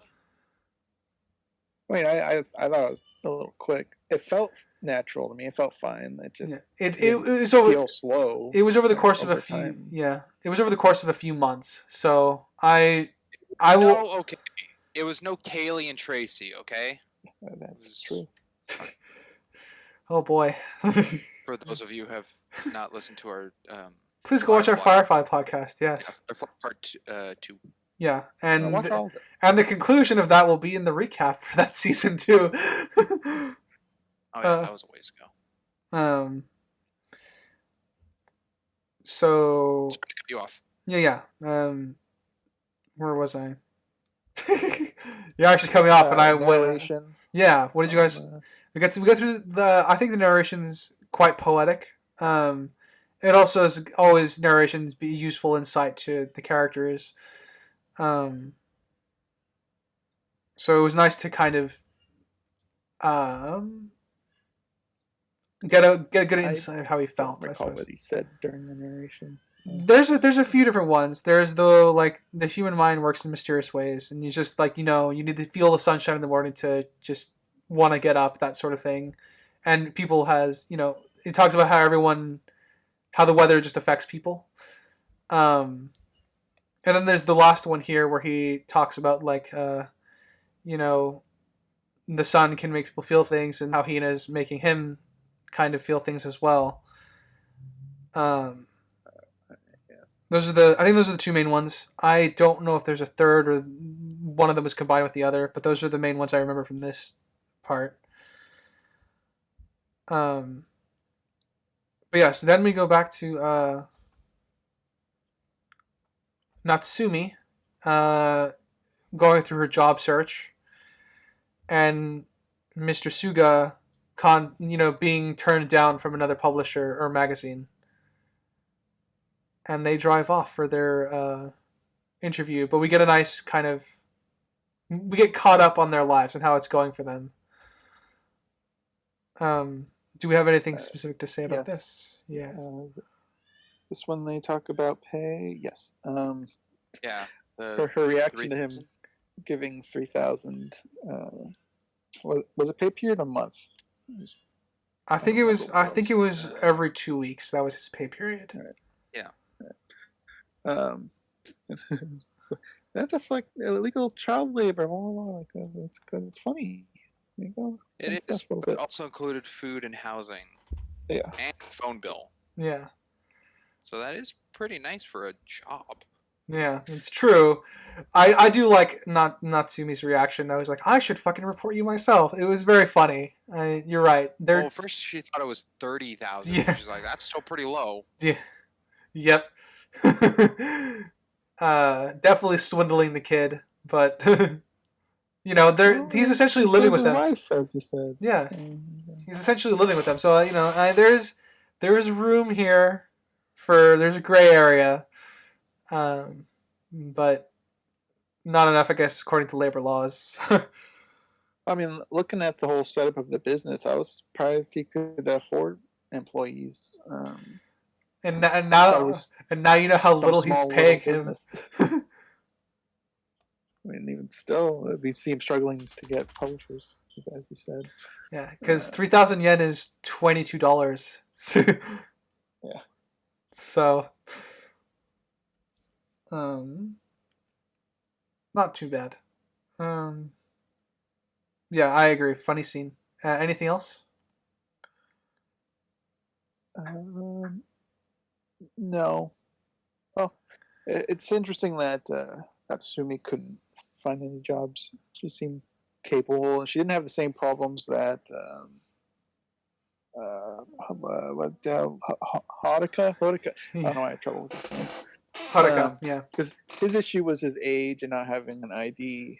Mm-hmm. She doesn't have those issues, so I don't know. It was interesting that she was having job issues as well. Yeah, without those constraints. From what I hear and from what I understand, competing for jobs in the U.S. is bad. Competing in Japan is even worse. One little detail I like is the cat prevents Suga from smoking by just glaring at him because he's almost about to start smoking because of the stress of his work. But looking at the cat, that for later. Yeah, but looking at the cat will kind of makes him, kind of stops him. Give him something to think about. Yeah, that's all I had. Mm-hmm. Anything from you, Springs? Sorry, a little lost on the part where we're at. Okay.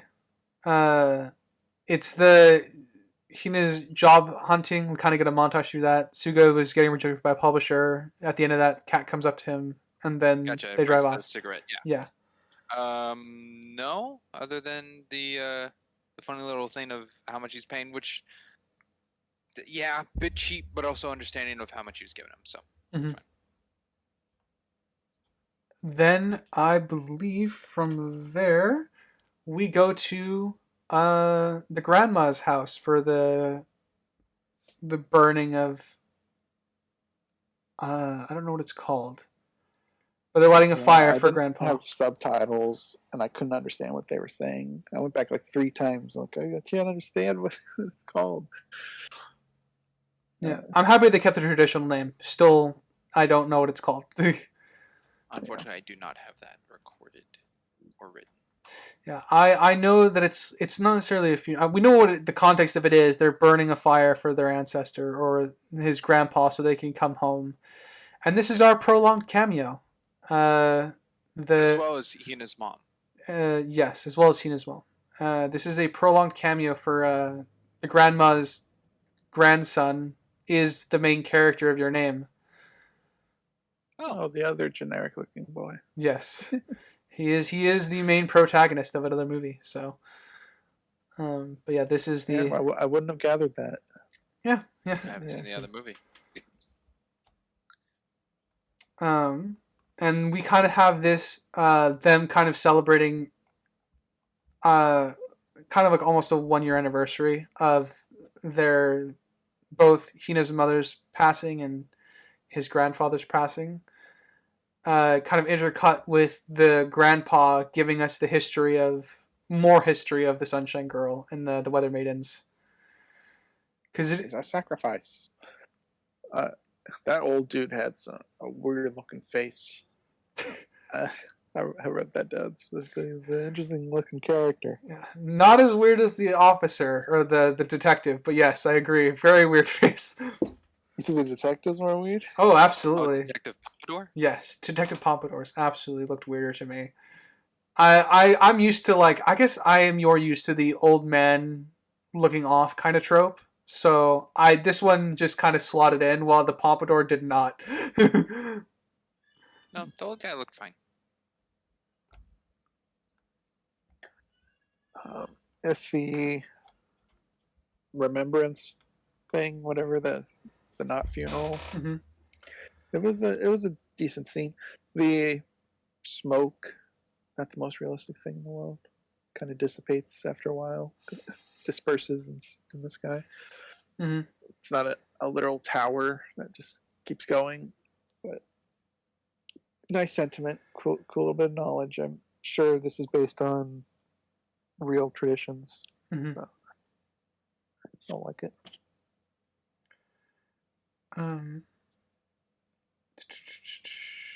Oh yeah, I wrote down here because I think this scene with the whole and the remembrance funeral not funeral scene. I think this was what I noticed. There are like this fruit that keeps cropping up in a bunch of different scenes, and the same fruit also shows up here.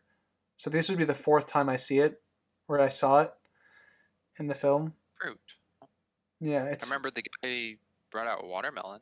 It's not the watermelon. It's back with it's on the table behind, in the doorway, kind of to the. If you're looking out at the smoke, it'd be to your left, back in the doorway.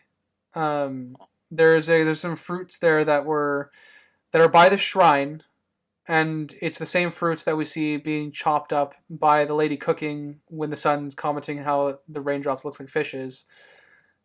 It's something that's come up more than once. This is where I noticed the pattern. I have no idea what they mean. I just pointing it out that I think it's clearly there for a reason. I have no idea what it is. Oh. Well, Could if I be a recall, common food. I think an eggplant was also on the shrine they had, which was also at the altar. Mm-hmm. Yeah, and the eggplant is there as well. It's another one. I bundled that with something else, which I think looks just like a cucumber or something, or a zucchini. Okay. Well, then those would be vegetables, not fruits. Oh no, woe is me. I'm saving you right now. Yeah. Yeah. Don't make me cook for you. Obviously, I'll get it wrong. I kind of appreciated the world building, quote unquote, that we had for, I guess, the legend of the Weather Maidens and the Sunshine Girl. From the old man.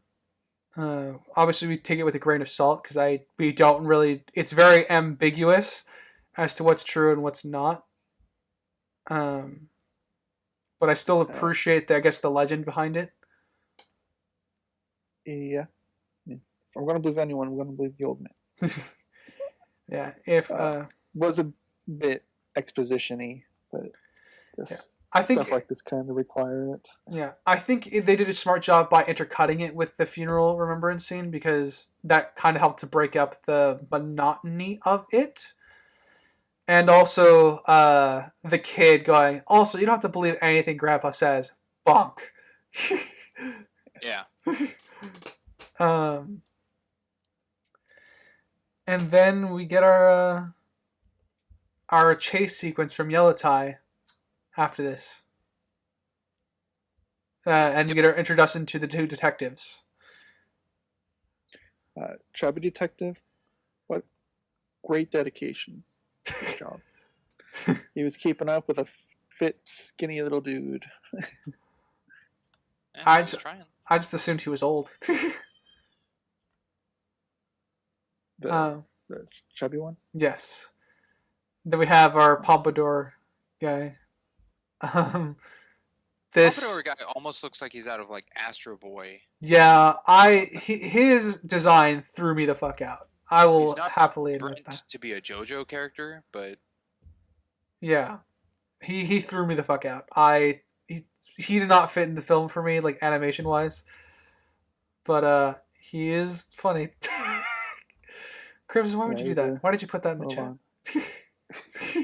Fucking Crimson just shared Pompadour running as a Yeah. little GIF. yeah. Yeah, my Unfortunately, favorite bit of him. Yeah, thank you for sharing that. We can't show the people who are watching on YouTube. Apologies. Anyway, Well, there's a comment on it. There's a Yeah, gif but- there's a gif of Pompadour guy like sprinting like Captain America with his hair bouncing back and forth. It's pretty funny. You should look it up. It's very Huh. friendly for an audio podcast. um, and then so we have our introduction. With a conversation between the detectives, having lost it a second time, I think they were more interested in the gun the kid has rather than the kid have gone missing at this Yeah. point. Because the missing I persons would- case didn't really come up until they knocked on Hina's door. Agreed. Um, I'm sure it was noise complaint, bullet marked in the street light and bullet casing yeah, to get them all on the gun thing. yeah. Which is, it's nice to see a intelligence police force for now.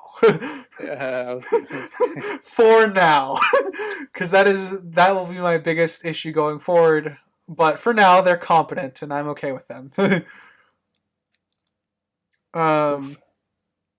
And then we have Hodaka and forget his name, but the little brother sitting at Nagi. like a soccer game. Nagi at a soccer game. Yeah, Just talking about Hina's birthday. Yeah. And something that was oddly used to me was Hodaka's reaction of like getting a little like anxious and scared, and it was just a quick flash. Of Oh, like a yeah. negative version or something. That That- was really weird to me. that was also I also caught that as well. And I'm like, that I don't know why that was there. It was very odd. Like I get the point. It's supposed to stimulate the shock of realization, but it's just it was too odd. It threw me out again as well. Like a Metal Gear exclamation point. But it was weird. It's the only point of the movie that something like that happens. That's why it was off to me. Yeah. Otherwise, I actually really love their conversation. Nagi shows like understanding of what the predicament his sister's in, and he also points out that he knows is that he likes his sister, which is nice. Best wingman yeah. you could ever ask for. Nagi, the ladies' man, can tell when Yeah. man's in love. Yeah, yeah, it's in character, and we also have the reuse of the line again. It's like but what if it's true? Like, could it be? Could this be the first time? And he gets all blushy and he tries to hide his mouth, and Nagi is having a laugh. But ultimately, he settles on getting Hina a ring Which I think as a birthday gift. the lady helping him said they were looking at rings for what was it, 2 hours or something. It was Maybe? It was a it while. was a weird amount of Yeah. time, and I'm like 2 hours looking for a ring, and then he second guesses himself at the end. I found it weird that they just covered her face. I was like, "Is this going to be some face reveal?" And then they just show That half was the of weird. it. I'm like, Her "Wh- face was why behind a was that?" sign for a little bit. Yeah, and then they show her full on at the end of the scene, so it doesn't matter. And you go completely random person. Yep. I don't know why they did that. Yeah, it's a It was little no odd. Ethan Winters.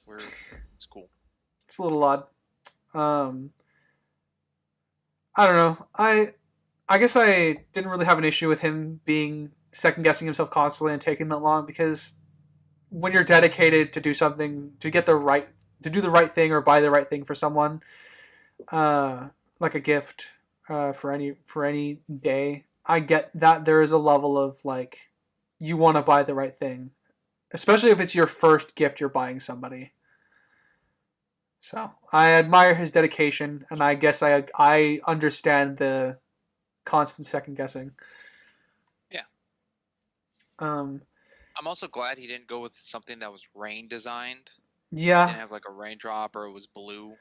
It was a kind of like a yellow sunstone with kind of a winged look to it, right? Yeah.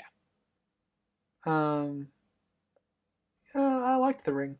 I thought it suited what Hina represents pretty much, which is sunlight, um, or lack thereof, depending. uh, he says he would give it to her on their after their last job, which happens to be Mr. Suga and his daughter. Which is a nice twist. Which really was a nice twist. I didn't see it coming. I smirked and I thought it was great because he gets to play with his daughter in the sunlight. Yeah. Great character building all around. Yes, And I like that it was hinted earlier with the mother-in-law that what they were discussing was his daughter. Mm-hmm. But she was never brought up that way when they were having the talk. So. Mm-hmm. Yeah, he's surprised not being informed about it, and we also get the payoff for the whole internal monologue mistress in this scene as a joke, which for me hilarious, high point comedy right here. Yeah, everybody's reactions were pretty comedic. Mm-hmm. Because even what was it? Hina Natsumi. Yeah, Hina.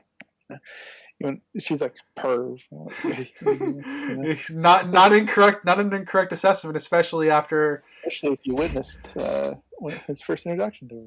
Yeah, and also her commenting about him staring at his boobs right in the same fucking scene. Yeah. So, and then we also have. I think I actually really like all the back and forth in this scene. I thought they all felt very, very natural, and the comment about like him being Mr. Suka being an older version of Hadoko settles a little more easily, I think, on a second viewing for me because of all the hints in dialogue and among other things that had taken precedence. So there was more for me to grasp. So this didn't feel so out of, because in my first watch through, it felt a little bit out of the blue, but there was enough there for me for it to be justified. But there was more setup that I got to see before the explanation of sorts, the full-on explanation. Mm-hmm. And I like that he's fiddling with his ring, Mr. Suka, in this scene. Yeah, he fiddles with his ring a good amount of times throughout the film. Yeah, this was the first one that was very obvious for me because we have a close-up shot of it, whereas the other ones it's not necessarily a close-up shot. But yeah. Yeah. Do you guys? It's a nice little. It's nice that it's shown in both a nervous habit at times, and it's also shown as a happy remembrance. Mm-hmm. And I think also in this scene, it's implied Natsumi fills Hina in on the whole tragic aspect of the Sunshine Girl. Yeah, brought up the video interview with the old man. Mm-hmm. And, yeah, I like pretty much all the interactions here at the park. As you stated, with their found family dynamic, I think they all had good interactions with one another. Mm-hmm. They all worked for me. Nothing stood out as weird.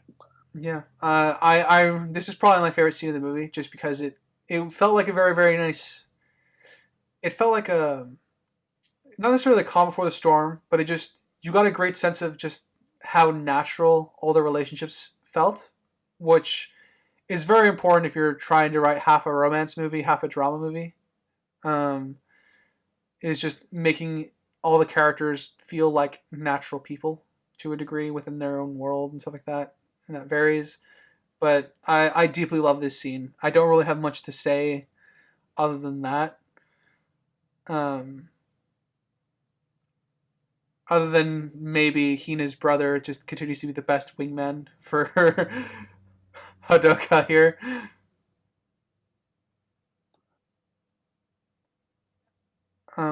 So anything else before we move on? Nope. No.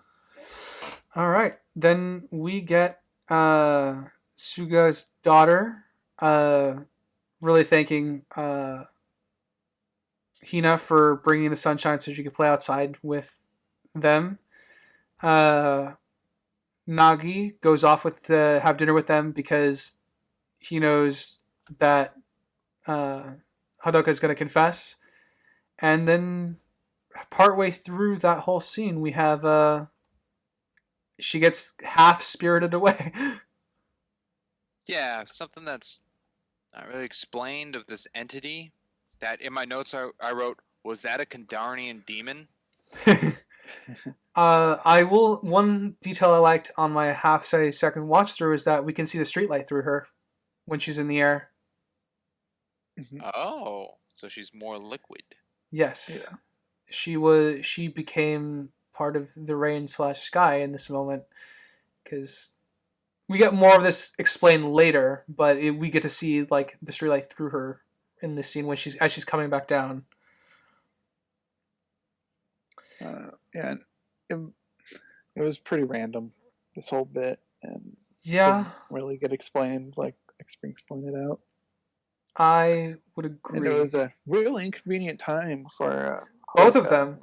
It's really The fact convenient. that Hina got shocked as this entity of whatnot was coming at her shows that she saw it or knew it was coming. It wasn't just like a surprise out of the blue. Yeah, which it Which I seems think to would have me. been better.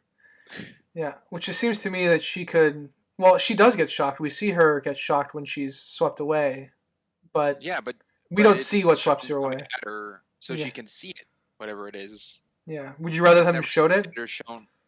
No, as I said, I think it would have been better if she was still just talking with Otaka and then just got her and then she was shocked. Not when it was coming at her kind of staring it down, looking at it, being surprised. Mm-hmm. Because that tells me she can see it with whatever it is. If it's some kind of fish, if it's a tadpole, if it's whatever. Yeah, something swept her up. Yeah. Yeah. I would have just wanted it removed. It didn't really contribute outside of what the writers needed. They needed something to happen to stop the conversation from happening.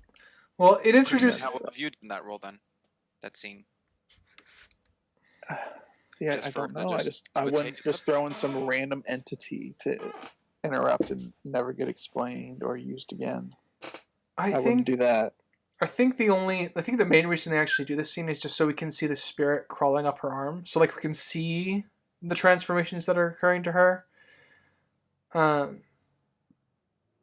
think it would have been maybe if this helps for you, Crimson, it may have worked better if she was walking and slips on like a puddle or something, and as she's like falling forward, it's almost like anti-gravity and it just kind of lifts her up as she's falling. But that would have been better. And I guess. So the whole point was to show that she's turning into water, right? Pretty much what this reveal was. Partially, yes. This is the main like realization that she's being affected. He just doesn't know to the degree. Yeah. So I don't know. He could have given the ring, and she held out her hand to put it on, or something. And then he sees on her hand that there's she's part water. There could have been a lot of things they could have done to make it more natural instead of having this random occurrence happen. Mm-hmm. It's cool. I mean, it's a cool visual for sure. I'm kind of in agreement with Crimson because it just doesn't come up again. I probably would have preferred him either seeing the spirit crawl up, an exposed part of her skin, or because the point of us seeing that is it also washes her out of her sweater for some reason. Yeah. But Yeah, I'm kind of in agreement where they could have done this a little bit more naturally, where he just notices and she tries to hide it, and that changes the conversation. Um, and then we kind of get a flashback of kind of her version of the opening narration. Yes, she wanted another day with their mom in the sun, so she runs to the sun and gets the powers. So, Um, it was an okay thing. It kind of on the random side. If I saw a sunspot on a roof, I wouldn't run to that roof to pray for more sun. But that just could be a cultural thing, I guess. I don't know. well, I mean, being suddenly flung into like a different realm or whatever and becoming rain would probably be traumatic enough to remember, right? Well, I mean, in the hospital room, her reasoning to go on that roof, Oh, okay. because her reason for going to that roof to go through the gateway is just because there was sun there, and she wanted to pray for more sun. At least that's what I got from that, right? Um, That was her explanation during her little flashback. I think that's the basic of it. Yes. Yeah, she wanted one more day of sun with her mom, so she went over there to pray for it. Little odd, but like I said, could be a cultural thing. So I don't know if I should point that out as a problem. Why not? I'll table it. That's you could just thumbtack it. All right, it's been tacked. Yeah, it's a potential problem. We don't know. And then from there, they have a brief discussion outside. They go into Hina's house, and very shortly after their arrival, a few people come to knock on their door, which turns out to be the detective and a lady on behalf of Child Services. Wonderful timing. What wonderful Indeed. timing. Um, Which is fine. I mean, they are looking for him, so. And this is after they talk to Suka, right? yes. Yeah. Okay, that's a little. Sukas, then they went here. Okay, that's a little more reasonable then. So. For Yes. the detectives? The detective, yeah. No. At least not to what I have. All I thought right. the detective goes to Suga after. No, Suga shows up after the police leave and say they showed up at his house. Like he's already here. Like, cause they get a phone call from Mr. Suga like immediately after they've left. Yeah. So either these two explicitly already went to Mr. Suga, or the other older detective was at Mr. Suga's. Yeah, So either way, Suga went to them. They got talked to by the police. Police left. They went to Suga's car. Or, Hadoka. Yeah, I mean, Suga's obviously here to drop Nagi off too, but they clearly want to talk to him first.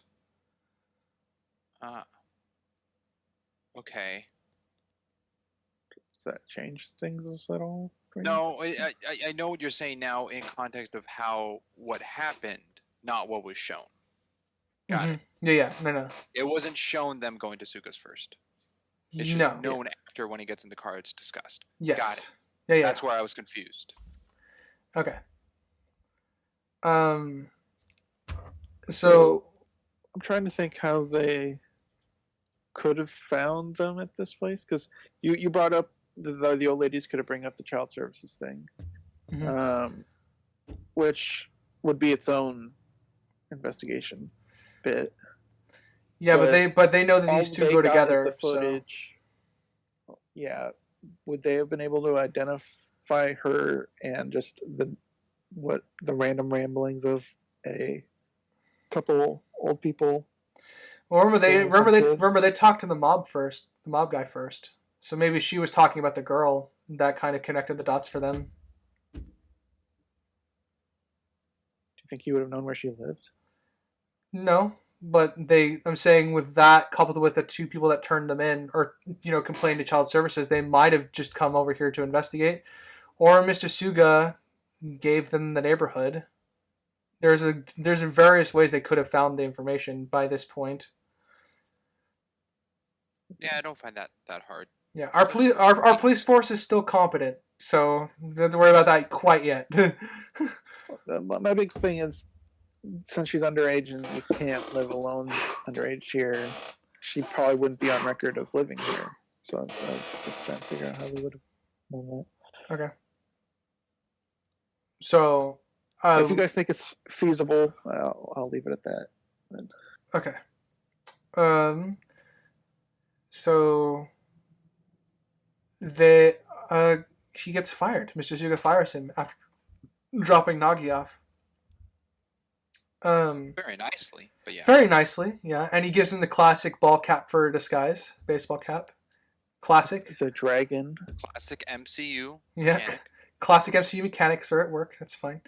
The dragon cap to show, because they talked about the fox and the dragon spirits earlier with the fortune teller lady. I don't remember what the attributes of the dragon spirit was. See, I didn't even take it that far, so I can't even tell if you're having a go at me for what I look at. No, I think it was actually a genuine connection.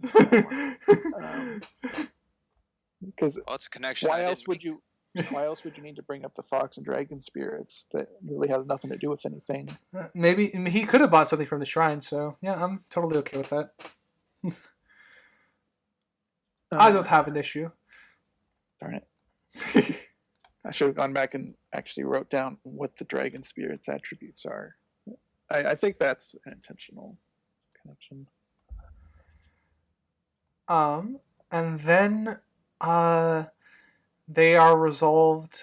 Once Mr. Suga leaves him, gives them a hefty severance pay, they are resolved to leave or together to run away as a group, the three kids. And in comes stormy weather. So for breaking stormy weather. Yeah. Always record breaking. So are you guys more with Suga or Natsumi's opinion on getting rid of Hodaka?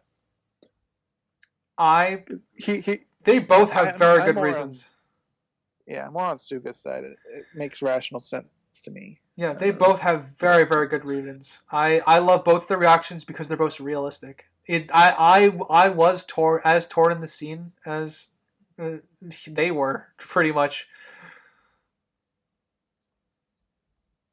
Yeah. But if you had to pick a both side, have points.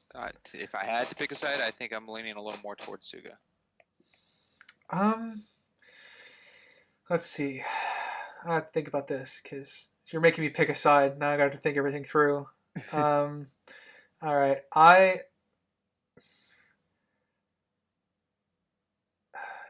If I'm under investigation for kidnapping, I think my initial instinct would be to distance myself from this kid, even if I love him and want to take care of him. I probably wouldn't fire him explicitly. I'd give him severance pay and stuff like that to help him. But I would tell him, you can't come around until this thing blows over, pretty much. So I think Mr. Suga will win by a very slim margin. But I get the frustration from Natsumi. I understand. Because, like I said, I love both of them in this scene. It's a very, very powerful scene. And so is... I agree. I see both sides. Both make sense for the characters. Mm-hmm. And it looks like we all agree that Suga, if we had to pin them against each other, would be the correct party. If we had to. And I think they do a good job of intercutting this with the kind of the sad imagery of the kids going around town, getting turned away from hotels, and I found that a bit odd. Pretty hardcore of all those hotels and whatnot they were going to. We got the deadly storm brewing, and they wouldn't accept kids, even just to sit in the lobby or anything. Yeah, it's a little odd, but very hardcore. I think has a nice payoff at the end of it. But yeah. So, do we have any? I guess I also like the brief comedy that's interspliced into the Mr. Suga scene and Natsumi, which is the cat. Like they're trying to maintain a lighthearted tone, even though they don't feel very great about it. Yeah. Good injection, so it's not 100% depressing. Feels natural. The bit of humor. I think of. Do they? Is it after that scene? Do they actually end up finding the hotel? No, no, no, no. It's the police scene. In the street. Yes.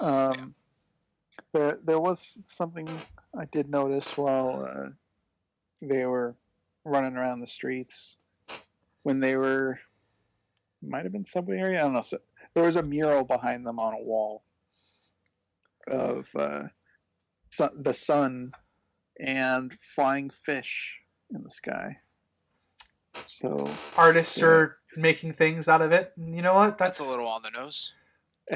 Yeah. Well, I mean, but it was something I saw on the back. I mean, I have every reason to believe that in this world, that some graffiti artist or an artist would just do that after this starts happening. So,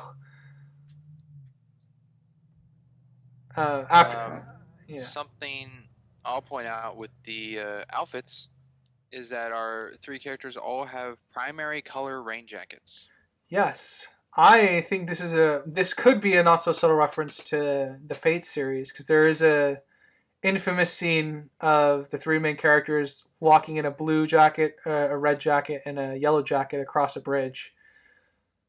But yes, they are wearing primary colors. I think they walk across a bridge at one point.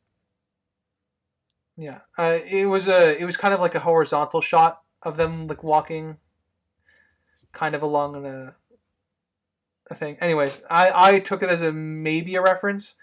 Also pinned because I don't know, but it was close enough for me to want to draw the reference. It could be. Yeah. But to me, it was a good trifecta of connection between the characters. Them all being primary colors. Saw it through an art lens of color theory. How those three colors would pop to this dark background. But yeah, I mean it works. It could be green, purple, and orange. But they didn't do that. Well, purple would not pop. Green and orange would.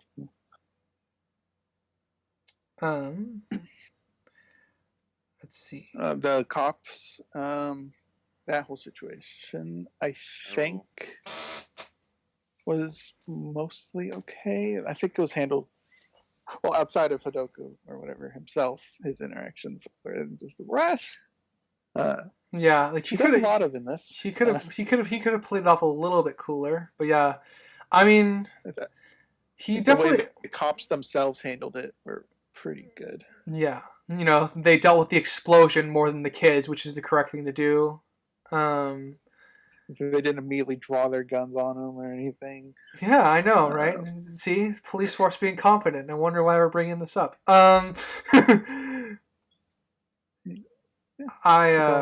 Pretty smooth. Yeah, I agree. Police forces, they're doing their job. That's what I appreciate about the scene. I do think it's a bit of Hadoka's characters. When things get too stressful, he runs.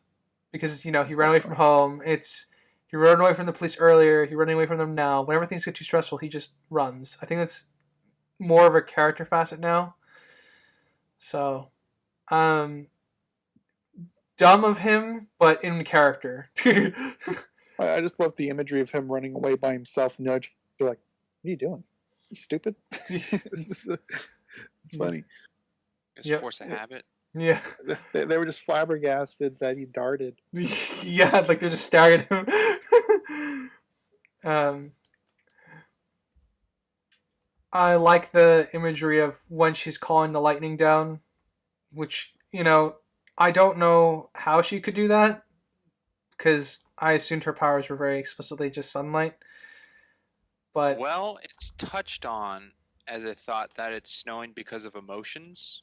so she can connect to weather by emotions. That's true. There is So a how she's reference, feeling but at this point yeah. could be the reasoning for lightning, which is a somewhat protective anger Hmm. after assaulting a police officer. Well, yeah, she's just saving him from being assaulted, I guess. Yeah. But yeah, um, We've seen her have to pray to use these powers, so it would be weird that the snow was without prayer in of itself. Because that would be the only time we see powers without prayer.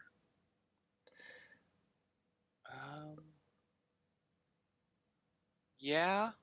I think I attribute the storm. I attribute the snow more to the storm than I do from her, because she does pray when the lightning happens. So I'm okay. Yes. I'm more okay with that.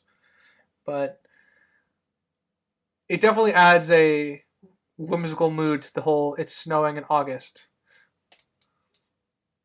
And I don't know if the snow was like, because snow can happen right before certain weather events. Mm-hmm. In this, we didn't really get much outside of a rainstorm. We didn't get any hurricanes or anything, which I think would cause snow. If I'm correct. It's been a while since I studied hurricanes. Yeah, it can. It's not an impossibility. With the change in the temperature and stuff. So, if there was a hurricane coming, I think that would definitely be good for the snow depiction.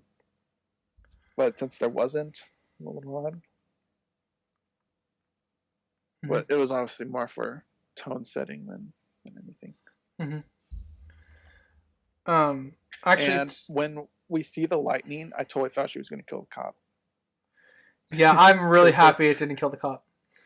The sounds that were going on, like, oh, this is menacing sound. This is like something bad's about to happen sound. And then something just happens. Blows up a truck. I mean, don't get me wrong, the movie does a great job of building tension.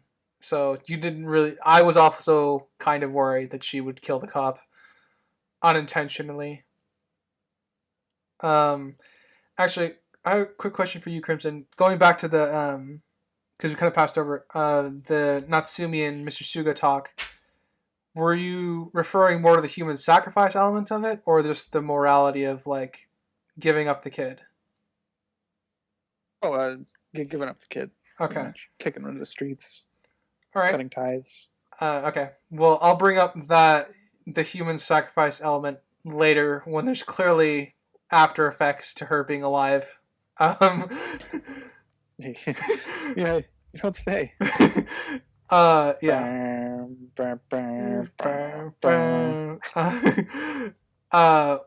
So I'll bring that up afterwards. But they eventually do find a hotel that takes them in. Yes. Eventually. And it's a pretty nice looking place. Yeah, it's pretty cheap. It was $280 a night, which would be like $2. It's unbelievably cheap. Yeah, I genuinely wonder if that didn't translate. Like they meant that in USD instead of yen. That would be more believable. Yeah, like I actually thought, because I actually genuinely thought that was one thing that didn't translate, because I don't think they ever say yen in this. Right? Like, they just say 30,000 and 3,000. Like, do they actually explicitly say yen in that scene when they're talking about how much they're paying Hondoka? I don't recall. Spring, see how the movie up. I'm pretty sure here at the hotel she just says $280 a night. I don't think she says yen. Yeah, I'm more because if I'm more willing to believe that's just they translated it to USD for us, for our sake of consuming this movie as English speakers first. Well, then they're kind of inconsistent if that's the case. Yeah. Yeah, the lady says 280 a night. My best guess is that's in yen, in their currency. I'm gonna call that an inconsistency in translation. U.S. currency. That's true. I don't know why it would be $28 a night.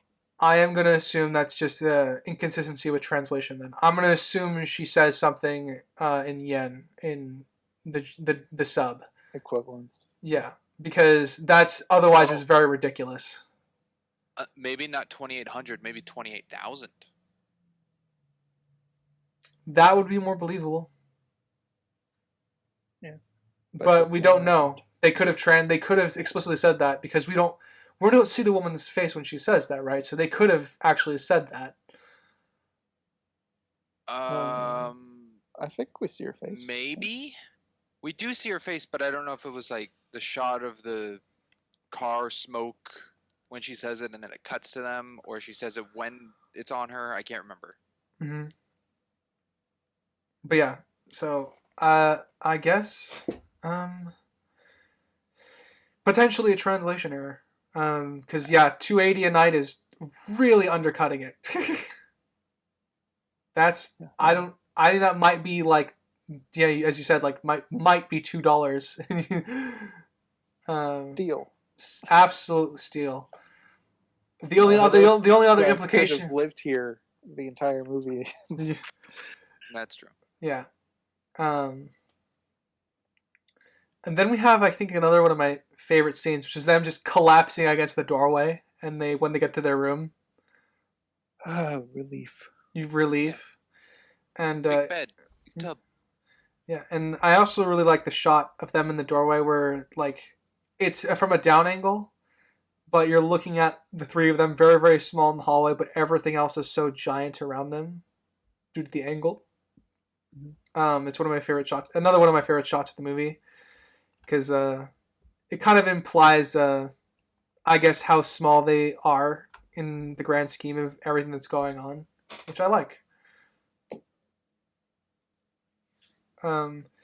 But yeah, they get to stay in a fancy hotel room for the night and eat all the food, have a feast, and take. Did you want to touch on that? You brought it up earlier. Yeah, you said the chicken about the fried chicken. Yeah, right. Writers said there was a part that didn't look good, which he said was the fireworks bit. To me, the chicken in the microwave didn't look good because that one was a 3D model as well, but that one didn't look good to me. Mm-hmm.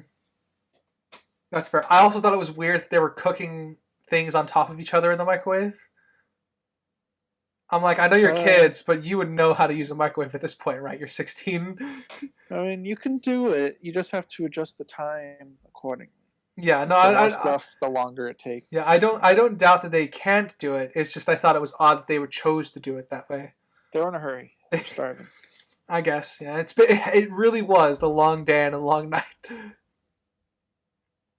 Were they taking a bath, or was it more like a sauna thing where they got like swimming trunks on or underwear?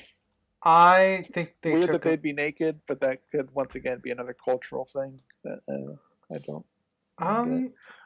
I think they took a bath. They explicitly say Nagi kind of invites all three of them to take a bath together. The two teenagers turn that down because hormones. Yeah.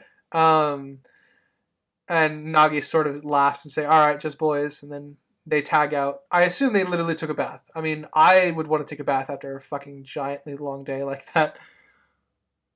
Yeah, I just wouldn't want to take a bath with my crush's little brother. Weird. See, they're both young, which is why I don't really attribute much to it, because usually it's not as bad as far as I can tell. Normally, that if younger siblings are taking a bath together and things like that. That usually happens in the single digits. Double digits.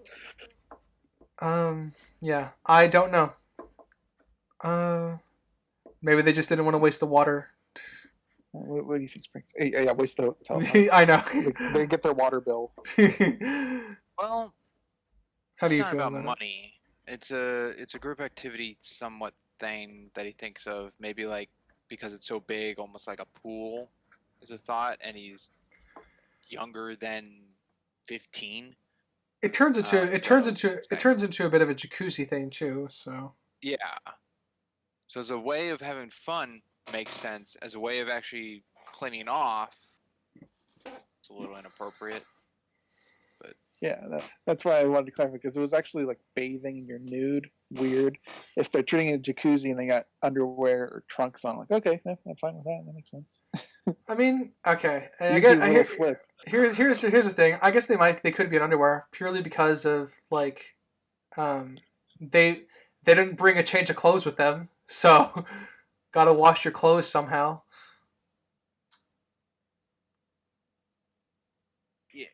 yeah. There's I do have it up in the background, and there's one thing that might help lean to one side over the other. Oh no, our underwear hanging on the wall or something. Because it doesn't. It only shows kind of from the chest up, Mhm. and anything underwater you can't really tell. When Hina's in the tub, she doesn't have any bra straps over her shoulders. If Well, that she's by helps herself. at all. That could be a path. Yeah. I don't know if. I think the only way we could solve it is if while they're in the tub, there's underwear on the floor or something. Mm-hmm. She can bathe by herself. That's less awkward. Yeah. Into our culture.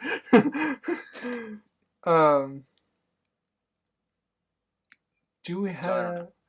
All right, and then they have so they feast after the bath. And karaoke. And they have a karaoke night, which is a little interesting. One song's in Japanese and one's in English.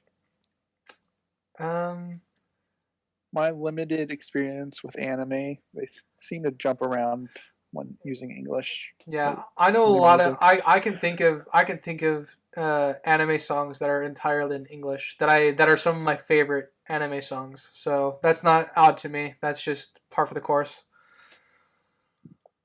It was just odd that it was a back and forth. You mean like in the same song?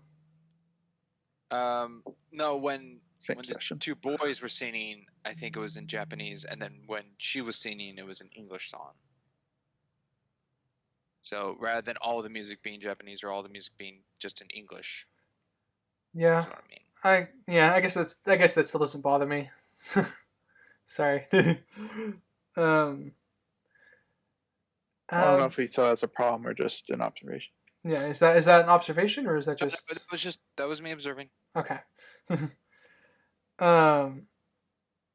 Then we kind of get him, or we got to get Handoka kind of praying that he doesn't want this to change and that he just wants all of them to be together, which is very sweet and wholesome. And I died a little inside when I realized that, because of course I, as a writer, would do something to twist that in someone's gut. Promise me you'll stay. Which is of course, immediately in the scene after, get a nice gut stab.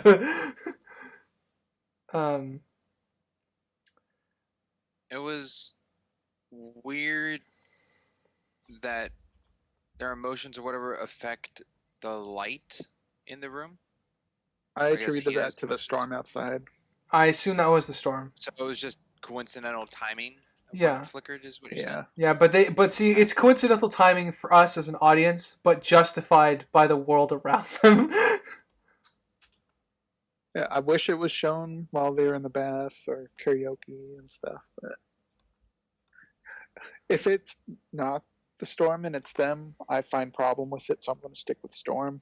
Yeah, I genuinely think it's the result of the storm. So, and this is Hina gets her ring, and confesses that she's disappearing. Yeah, that was in a big way. I was getting kind of nervous. It's like, what are you doing? You could have shown her arm. No. Yeah, and that was okay. I'm revealing myself to you. I'm taking a large step here in our relationship. Yeah. She rolled her sleeve up, but I was like, whoa. It's good on them, I guess. Good on them for inventing their relationship, yeah. And we also get to avoid the naughty, which I guess is to your both approval. Well, that's the thing I was like, whoa, about. Yeah, I mean, the only reason I didn't want them. Whoa, she's 15, guys. Yeah. This movie seems pretty nice and family friendly so far, and I'm like, that would be quite a jump. I mean, the only reason I didn't want them to is purely because her brother is sleeping right next to them. Well, I mean, a little further along, yeah. I mean, that would have been something, but just a reveal. So. um, we also get the use of the dialogue from earlier, which is, "What are you looking at, Hadoko?" And she's like, instead of saying nothing, he says, "I'm looking at you," which is No, he nice. does nothing, and then he says, "I'm looking at you." Oh, he does say nothing. All right. Yeah, his first intention is to say, "I'm looking at nothing," and then he starts getting emotional, and then he says, "I'm looking at you." And we get to see the lamp through her, and she's kind of like, fading away. Yeah. Appropriately tone setting. Yeah. And then it goes to what I said earlier, like at the beginning, the coolest rain, a phenomenal rain shot, which looks really cool. Mm-hmm. It's just rain splashing on the ground, but the lights of greens and orange purples, which is interesting to be secondary colors. To me, it looks more. It's definitely green, but to me, I saw it more of as a purple and orange than a blue and red. Mm-hmm. And just those lights bouncing with the detail of the rain and everything, and then doing a little bit of a, I guess a blur or a rain kind of on like the lens. It was just nice. It was very pretty looking. The only thing I would say that's a flaw, or not a flaw, but just a downside, is the background rain in the far back is just kind of generic, repeating. Mm-hmm. Yeah, I know which one you're talking about. I thought it was really beautiful as well. The kind of I think it might be my favorite shot in the whole film. there's a lot of good shots in this film, but yeah, I know which one you're talking about. I thought it looked pretty as well. Do we have anything else for this scene before we move on to the dreams and Hina getting rain napped? Rain nap. No, I'm good. Springs? Yeah. Well, I guess I could have touched on it earlier again. In my notes I have at the point now, I said she's more of a rain girl than a sunshine girl. Because it doesn't seem like she controls rain clouds and keeping rain away and like blocking, like opening up the sky. She doesn't really seem to be. She brings the rain. Moving the sun. She internalizes the rain every time she Yeah. makes it the sunshine. So I know why she's called a sunshine girl, but her powers are really of rain. Mm-hmm. So that was just an interest to me. Fair enough. What is That might be why the old guy referred to them as weather maidens and not sunshine girls. Mm-hmm. What was the other thing that I was going to bring up? They hug, really like it. Now everyone's dreaming. Yeah.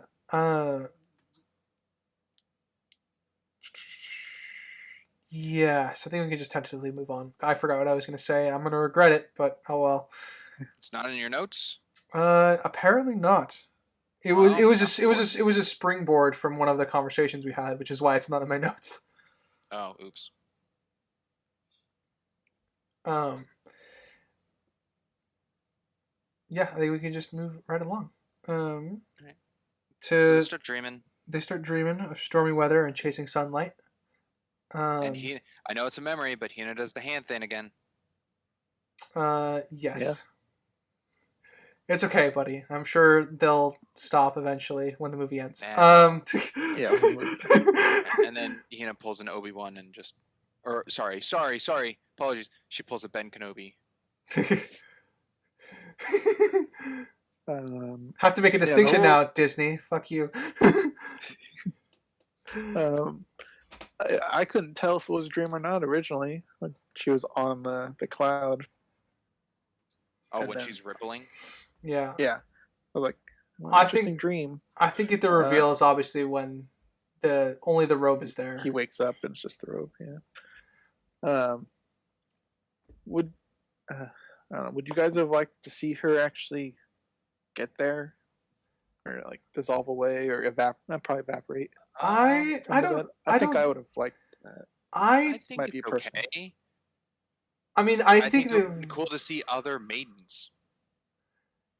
I think it would have been cool Yeah. to see the visual, but I don't think it was necessarily needed for the story. You know what? That would have been really cool if we saw maidens throughout history, all Yeah, together up up there. there.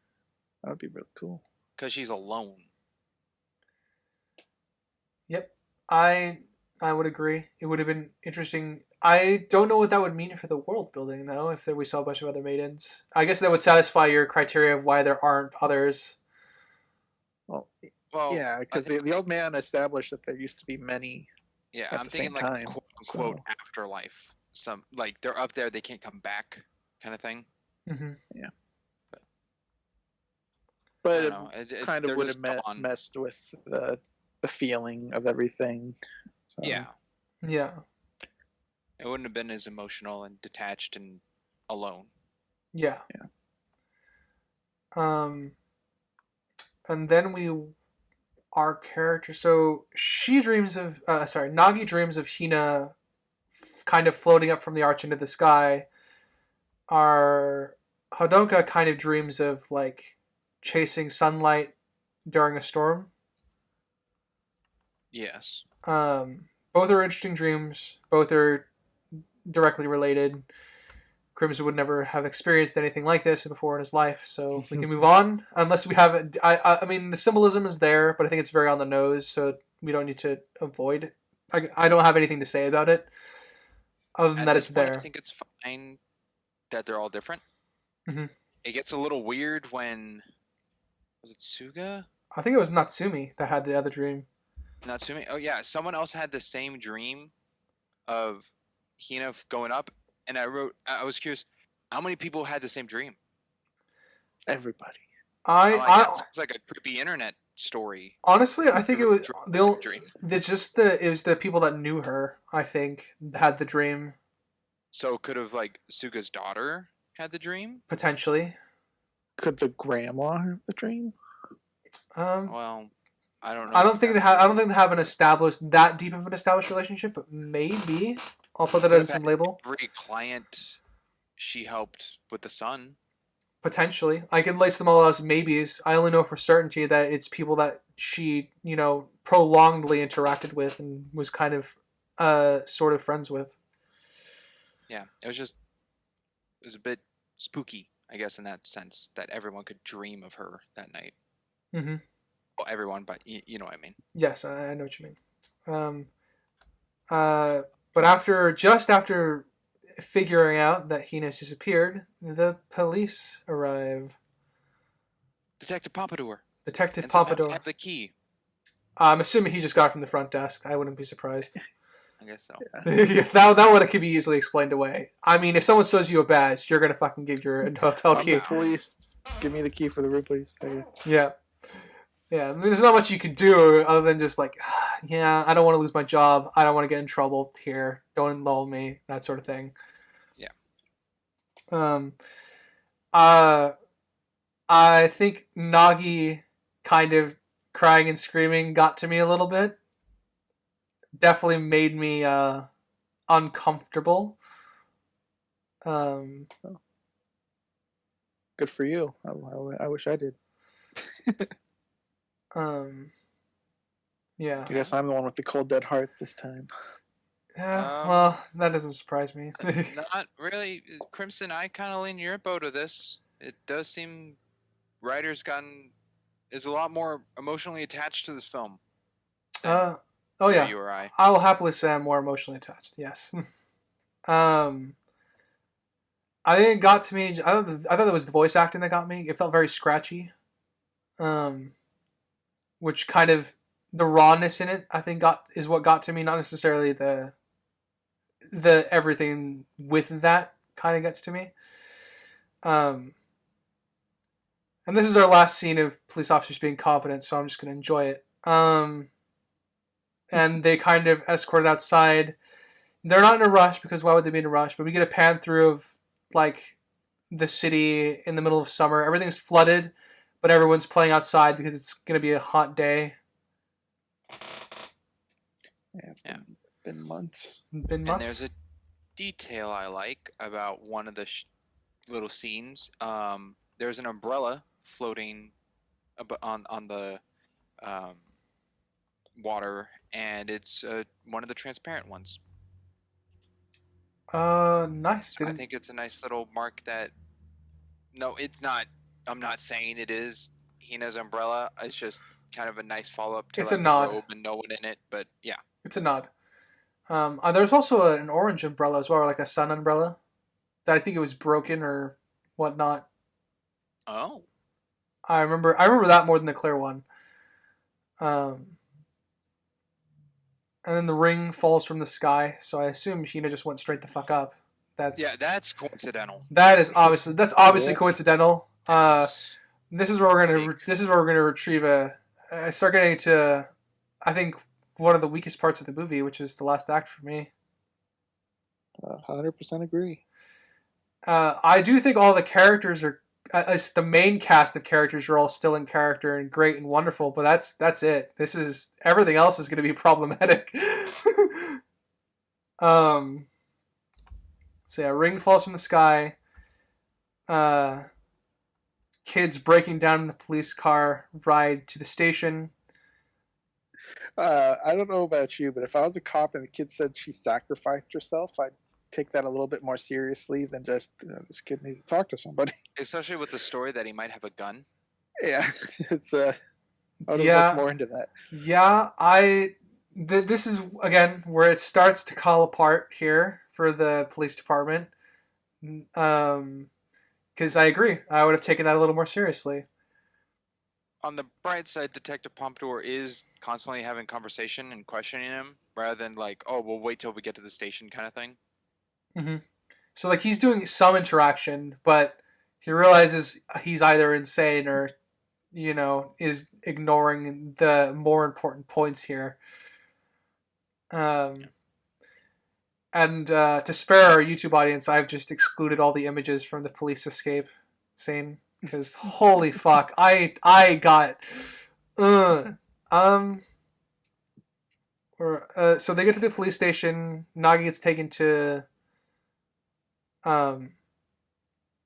child services, and while Nagi has at least a acceptable way of escaping, I'll take it. Hadoka just runs, and everyone in the department lets him run. It was probably the most ridiculous police escape I've ever seen in anything. How it was painful for me to watch this, like really, really painful. Hey, get him! Yeah.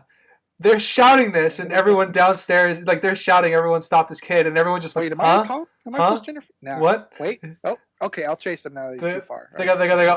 They stare like open mouth, like with complete shock. Every single police officer in the station is done with his job. The last one at least tried to block the door, but I guess the water allowed him to slide underneath the feet. It's not great, but at least there's fucking something. For like 10 minutes, like, did he just go between my legs? Yes, I know. Like, at least there's one thing out of the 10 that are wrong here that not even like a passing grade, but at least you got points, yeah. Any commentary on the police escape, Springs? I thought it was fine. Oh What? boy. It seems to bothered both of you far more than it bothered me. It seemed there was only Detective Pompadour, the cop he was with. No. There was a third. There was a third with them. There were 3 of them. Well, the third one didn't go downstairs. No, that's true, but he was there in the way. Yeah, the guy outside, and a lady at a counter. There was like 5 cops total, and everyone else just seemed like normal people in the lobby. Yeah, the normal people in the to me- lobby were fine. Yeah. I don't care about them. It didn't. We're at a police station. We're at a police station. It would have been a problem if there was more cops, and Haruka is just Hodaka is just dodging and weaving and slipping and like escaping all of them like nimbly, that would have been a problem to me. That's incompetent cops and just like, oh wow, no one on the force can work. But the fact that there was no cops around, so he just ran out. Like no one stopped him except the guy outside. It was okay. I I'm agree. not saying it's great. I don't have Obviously, an issue with. it I don't have an would issue with. in. Yeah. When they got down the stairs and the boxes fell over and the guy radioed it in, I think that communicated the guy outside to know about it. But everyone else wasn't. There was just no one shown, so I thought it was okay. To me, something that bothered me more than this was Suga a little earlier looked outside and saw the flooded stairwell outside his building and opens the window. Yeah, that was stupid too. Yeah, I had no idea why he did that. That amused me, but maybe he just felt so depressed that he did it. But it's still weird. With all the papers he had on his desk, and yeah, especially all the books and shit. I have no idea why he did that. To me, I could have seen him like lean his head back, sigh, get a drink, and then text either Natsumi or someone to come and help shovel out the water for him to get out. Mm-hmm. Well, Natsumi is already going to the police station. True. I mean, he could still send out a message. Yeah, like not get here immediately, but yeah, like Natsumi explicitly is going to the police station because Mr. Suga was informed that he was arrested, so she's going there to be with him and help him. Though her help turns into something very more literal, at least there's a reason that she's going to be there. Yeah, which is why she passes by Hadaka. Yeah. Hodaka. At the right time. Yeah. But at least they justified her being there, which is I don't know if I agree completely. The timing would have to be perfect. Yeah, but at least wasn't at the station for that long.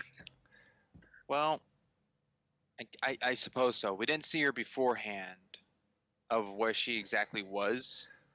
She did just appear somewhat, but she could have seen Hodaka come out of the building and pause or wait or move when she needed to when he got to the end of the road. We could have, but we aren't shown that, so yeah, so we don't know. What we do see is convenience. Yes, that's fine. Her being there, not convenient. The time, yes. Timed perfectly to his escape. But Natsumi helping him is well within her character, so I'm happy that she does help him. Sacrifices her own vehicle. Yeah, that made me laugh and then wince. She's complaining about not having a job, so she can't have too much money, even with her little part-time with Suga. So just throwing away your vehicle is a little odd. Yeah. Especially since it only gave him a few yards. Yeah, I mean, you may as well just had him swim to the fucking truck. Seriously. Yeah.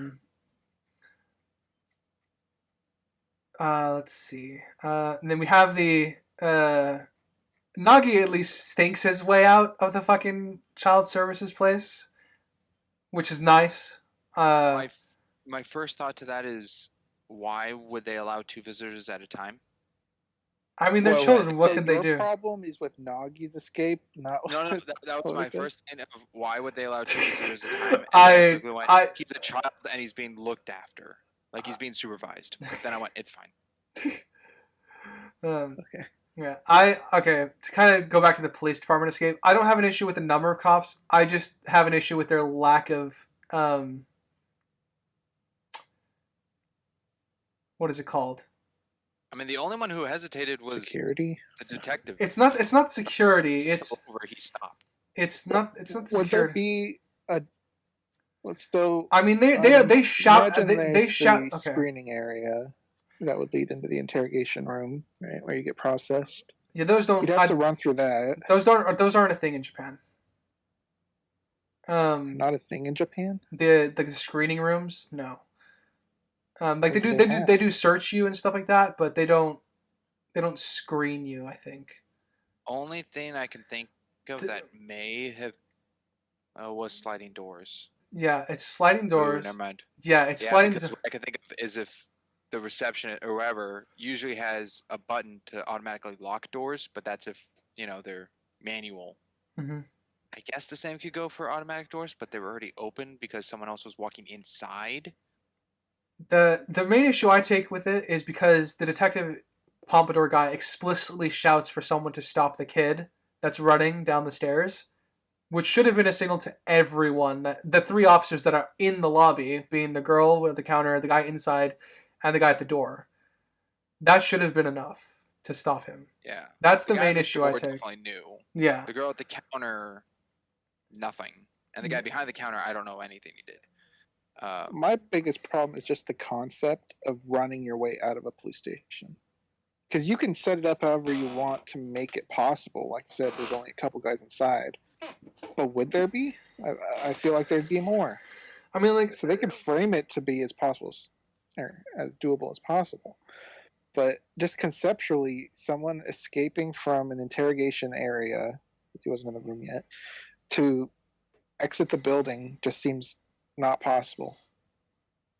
Conceptually. In the mind thought of American police departments and stations, yes.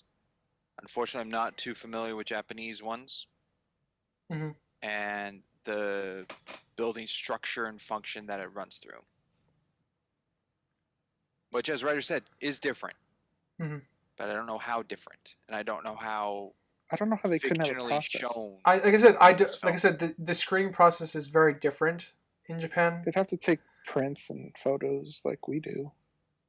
The best I can aid to Crimson Side here is that's what you meant by screening process. Okay.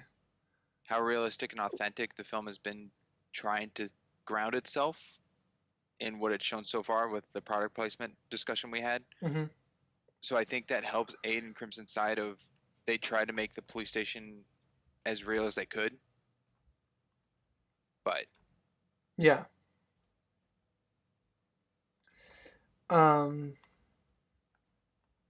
Then we have the detectives returning to Mr. Suga's house. Yes. And after a brief exchange, Mr. Suga kind of cries. Over like once he realizes what Hanaka's doing because of his like whole emotional attachment to the kid and that he sees himself in him and how alike that they are. I do appreciate this kind of. I do appreciate the catharticism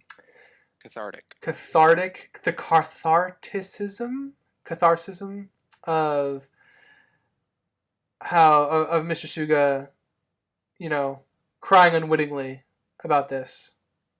I do like it. Yeah, I like what the cop was saying about the kid wasting his life and wishing that he would have as much love as he did for someone and all that. Grave layers to the cop as well as push Suga's character in the crime inadvertently. Yeah, inadvertently. But yeah, I appreciated the scene for what it is. Because this old man is just doing his job now, and they think the kid might come back, so they're hanging around a little bit. Let's see what else. Do we have anything to say about Nagi's escape, or we're just gonna leave it as it is? Like it makes sense. No, okay, it's fine. I think it works. I find it funny. Planned. I thought it was funny too. Just their interactions, how kids are really unfiltered, and just kind of played off on that. The restaurant. No, it's not the part of that I was thinking about when I was saying unfiltered. I know. The scooter escape. Yeah. To me, that was fine. Yeah, I was fine with this. To me. I was fine with the scooter escape. I've seen worse in the MCU, so I can't really. The only thing my problem with it is just her ruining her scooter. Yeah, that would be my was only one problem thing, as well. The skip on water. That wouldn't have happened. Actually, I'm fine with the skip on the water. If you're sending an object fast enough, you're gonna skip on water. It just depends on the weight. Like if this was a Humvee and it's going as fast as a scooter bike, yeah, that ain't gonna fucking. That's just gonna sink. I would have agreed to the skip on water if it was a flat or even incline. It was a decline they were going down. Oh, I see. Yeah, no, To I me, would have. In the water. No, I agree. Yeah, that is a problem. I would have preferred them going off a ramp. They could, or at least a bit of an upward slope. That probably would have been better because they would have just dove right in, which is problematic. Yeah, the fact that they were going downward. I just don't know if it could go fast enough to do that particular vehicle. A little. It was definitely exaggerated, but yeah. I mean, I can't really speak to that because people mod their bikes all the time. And she's got fucking goggles, so I'm assuming she modded her bike. I think you just need to call up Adam and Jamie and see what they can figure out. I mean, they did do that on Mythbusters. It wasn't with a scooter though. Ah, finally a Mythbusters reference. My cold dead heart can beat again. You have no idea how deprived I am of Mythbusters references in my life because I grew up on that show. Yeah, too bad it's dead. Yeah. Still gets YouTube though. Yeah.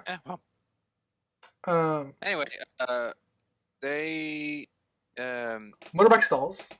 Yeah. Some useless barbed wire. Well, not entirely useless. He gets a cut from it. He cuts and there's blood shown. Yes. And I went, oh, they showed blood. That's a jump to a PG-13 rating. I don't know if it actually is. I don't know how. I mean, they showed. I don't know in Japan. They showed blood once in Belle. It was at the climax of that scene too. So of that movie too. So I prefer their reserved use of it rather than their explicit use of it because it makes it more impactful when you see it. I just know blood shown is one of those descriptions written in the ratings. Usually, yeah. Even how minor it is. And then we see the guy jogging along, or we see Hanoka just jogging along the train tracks. Wow, he's got some cardio. Yeah, Olympian runner. Did not skip leg day. Yeah. He runs so much in this movie, and it's amplified here on the tracks. Yeah, I mean, we've established one character trait, all it's running. I don't know if I'd call it his superpower, but it's almost there. It's almost there. All I can really say is he's not starved. He's not food deprived. He had a big feast last night, so he's not. He's probably a little. Well, he's not undernutrition because he's been with Suga and been eating, so he's more fit than he was when he first came to Japan. Yeah. And he's just full of determination. Yeah. So don't get me wrong, all the character traits are there. I think I would have at least liked him to have stopped once to catch his breath, just to show how human he is, and then he would have continued. Doesn't he?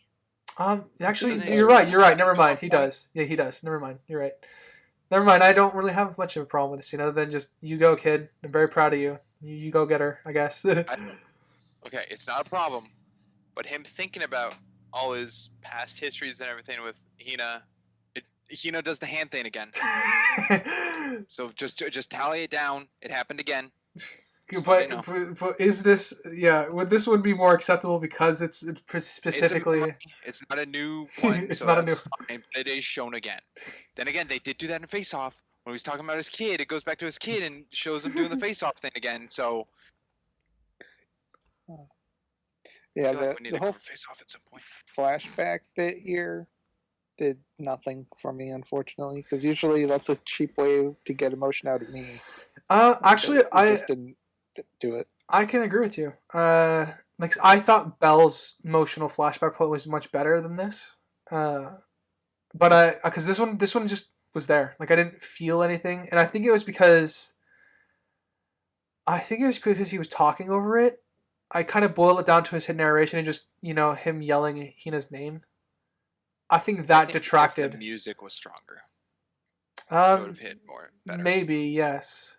If it climbed or got a little gradual, more intense kind of thing to his narration. Yeah, like it was isolated, which was weird. Yeah. I think I agree. Was there a piano piece? The music started playing when the montage was almost over. right? I don't remember. I know the piano piece is definitely playing when he's climbing the fire escape.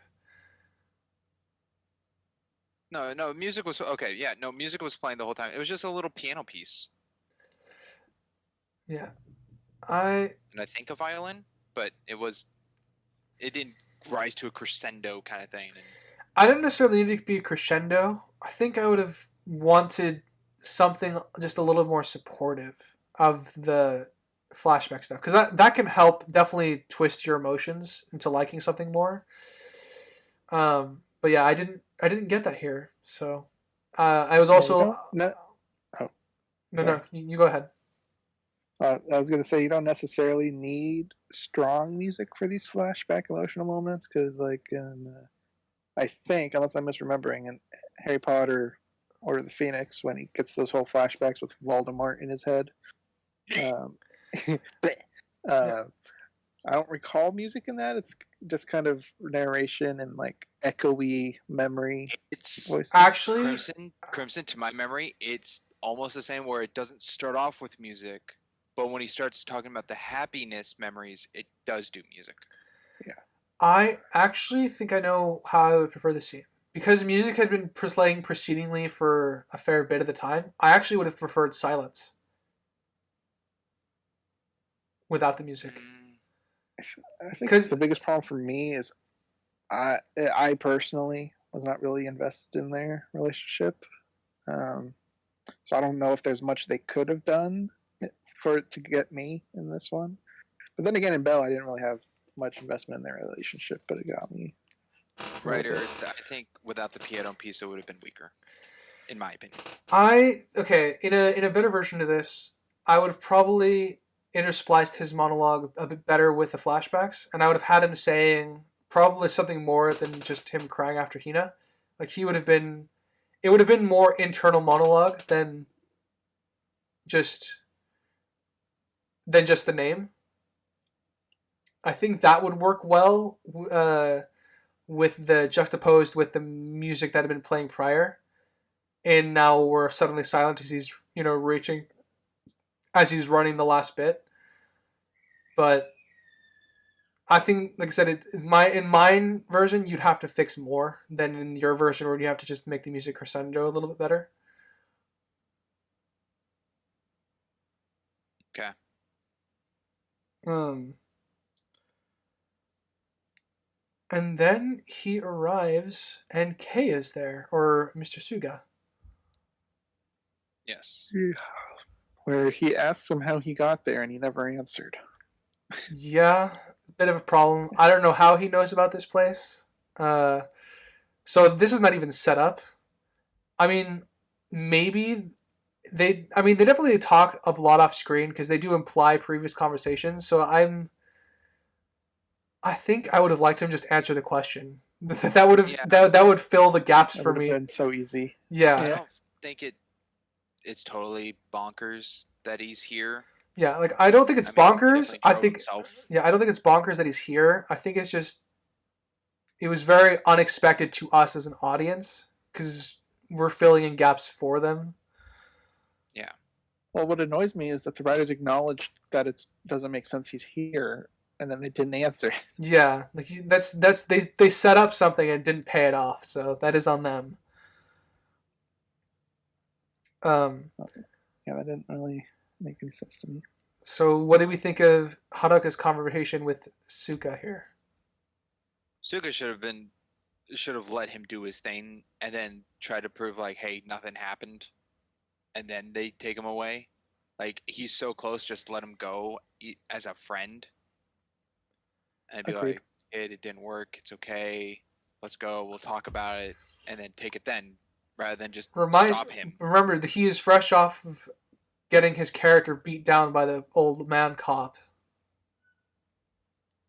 So he True. feels very, very like he wants to prevent this kid from going down the same path to his by any means. And his best version of that right now is to take him to the police so they can smooth things over. No, that I see. Taking him to the police is still a plan, but for how close he is to the building and how much commitment he's put from, because Suga would know how far the police station is to where they are now, and just means of travel of how he got here. Probably his best guess would be on foot. Um, and just the close. I feel like Suga being such a friend to him would just accompany him to the top, not just let him go off on his own, which whatever dire situation that could be, but just like help him get up there while also telling him, the answers aren't there when you're looking for. Maybe this will help you now, but in the future, blah blah blah. Like just giving him talks of what Suga feels and would do as they're getting up there, rather than stopping him abruptly. That's what I think. Because the slap and then holding him firmly and everything until the cops, and then the rising tension of the cops to get Suga to 180 change in a bit, I think that was too abrupt of a change, and it should have been more friendly. I think throughout. I okay. I'm trying to think of describe what works for me. I guess in that I think he. It's more about. Oh fuck! I lost everything I was gonna say. Great. Oh, that sucks. Yeah. I mean, he also kicked him. Yes, but that's after he bit him. Yeah. So there was an escalation there. I don't think Suga fully understood how devoted he was to this, because mind you, in the bar he said he would just sacrifice her. And the fact that the sun's out, he knows she's gone, so there might be a selfish aspect to it. To kind of everything's a little more normal now. And he didn't know. That vibe off I of know. it. I don't get the vibe off of it either, but it's an interpretation you can take away from it. I got more the whole preventing him from obviously going down the same path. I also think Suga didn't fully grasp the desperation up until he bit him. Also, if they're so close in character to one another, and Hodaka is saying like his love is gone kind of thing, let him grieve in some way to like go pray up there. Wouldn't Suga also know that feeling of losing the one you love? Yes, but to he didn't. allow But him he to do didn't. this last act? But he didn't approach it from that way. And granted, he could have, but I don't think he was the teenager is in an emotionally logical state to explain that to him or to find an excuse. No. Hodaka did not explain. He was really rushed and Yeah. trying to get there. He didn't fully convey everything, of course. Yeah. But Suga was also in the mindset of like, let's go to the cops now, as he was dragging him. Yeah. To me, that didn't fit. That explicitly. So you would have preferred them more talking until the cops show up. Yeah, I think Suga talking to him stopped Hodaka and not just like go past him. When do they hear the police? Because I don't remember exactly when he starts, throwing more of a fit and like he gets slapped and he bites him. I know that we hear the sirens. I know we hear sirens. Yeah. Not necessarily police in the room with them, because I know that obviously after the bite, that's when the police show up. He has a gun. No, it was the slap, the bite, the kick, and that's when the sirens start. And then the cops close their doors outside. Okay. Because but they don't show up till after the gun shot into the air. Yeah. Okay.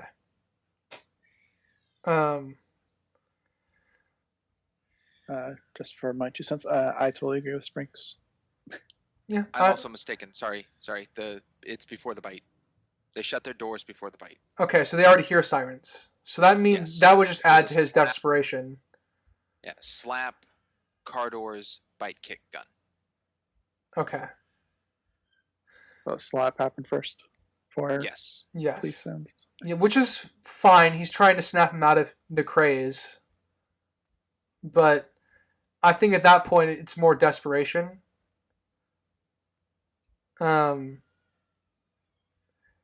Yeah, like I said, I'm not opposed to the different. I would prefer your version, but I'm fine with the version that we got.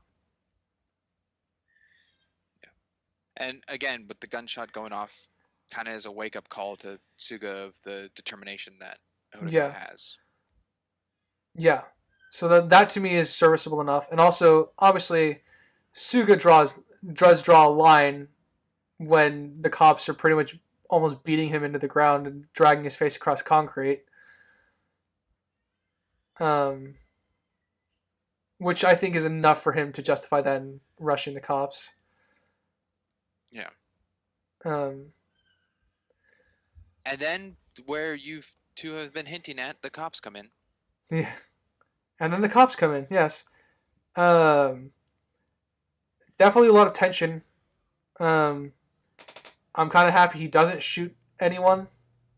Or anyone shoots anyone for that matter. Anyone shoots anyone. Like, the police officers don't immediately gun him down because he has a gun, which is nice.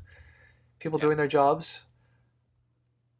I don't like that no one's doing trigger discipline at a child. A child with a gun is still a gun. Yeah, no, I don't think they would exercise trigger discipline when they're being aimed at. But like I said, when he throws the gun, I imagine they exercise trigger discipline. There is an error. When I first watched it, I was slightly confused, and I had to re-roll it and watch it again. And now, with it in the background as we're talking, it's still there. Detective Pompadour comes in first, and then Suga's trying to de-escalate the situation, and Detective Pompadour aims his gun at him, at Suga, and then Hodaka stands up with the gun, which, in this point, it would be Detective Pompadour putting his back to the guy with the gun. Oh, to Hodaka. like, so it's an animation error. I thought, okay. And then when Hodaka, the next scene goes, Hodaka's aiming the gun at Suga, and Detective Pompadour is not there anymore. Yeah, that's a problem. He's just gone. He's in a different position. I mean, he moved off to the. I mean, in one of the later shots, we see him move a little further to the right because he gets. Haruka makes a move to run past him. Haruka's the Pompadour guy is the one that's there to stop him. Yeah. It just seems he sidestepped real fast. Yeah, I'll happily accept that as an error. There is a lot in the. Actually, yeah, no, he sidestepped real fast because it then shows when Hodaka is moving the gun back and forth, like who to aim at. Detective Pompadour is far to his right. Mm-hmm. So in the span of Hodaka getting off the floor to aim the gun at Suga, Detective Pompadour moved all the way to the right and turned around. Yeah, when he was aiming the gun at Suga, I assumed he was just doing that from the same side he was currently standing on, but I haven't rewatched that scene, so. If that was the case, then Suga spun around real fast. I guess it's a matter of pick your error, I suppose. Yeah. Something about it doesn't go. It's not flown quite well. Yeah. But the scene is so tense and fast that it's not picked up. Yeah. I guess. Yeah, and it just flows. Yeah, this is where we are talking about the fact that we are a critics podcast and our job is to nitpick. And nitpick. We haven't talked much about it. I'll talk about the part that made me pause and have to take a break. Was when Hodaka, whatever, pointed a gun at Suga. I had to pause it and take a break because I was so mad at how stupid that is. You think it's out of character for Hodaka to aim the gun at Suga? Yeah. Nope. You know, no, I find this to be in character. At this point, you don't point a gun at someone unless you intend to kill. That's the basic rule of guns, and anybody knows that. Oh, nice. He's a kid. I mean, okay, you actually. I hate that excuse, Ryder, when you say it's a kid. Okay, and you can't. No. Okay, you can't actually do this because he gets chastised for it earlier in the film for doing the exact same thing that the mob guy. Yeah, but this is someone he knows personally. Who's preventing him from going what he wants? Who he sees has betrayed him. You're not going to get out of this one, Crimson. This is within his character in this moment. I agree. He normally wouldn't do this. The problem is, it's not a normal situation. I am on Ryder's side with this because he's emotionally, not violent, but he's not thinking clearly, is what I'm saying. And he's so close to his goal of what anything in his goal is an enemy right now to him. It's like the cover. If he's that crazy right now, I think they needed to show more. I think I don't it's think they need Crazy to. enough to threaten someone who fired the knows gun. to. He already fired the gun, so I don't. You're not getting out of this one, buddy. As I'm Pointed saying, the I gun think for a it's solid like 30 Serenity seconds where before Mal shooting it in aimed the sky. where Mal aimed the gun at River. I don't think he had the intent to kill. I don't think Hodaka would have killed, but I definitely think he would have shot at him. Mal pointed because he was about to get shot. River didn't have the gun at that point. That's different. We'll talk about that in the recap. Well, That's fine. This isn't about Serenity. She did.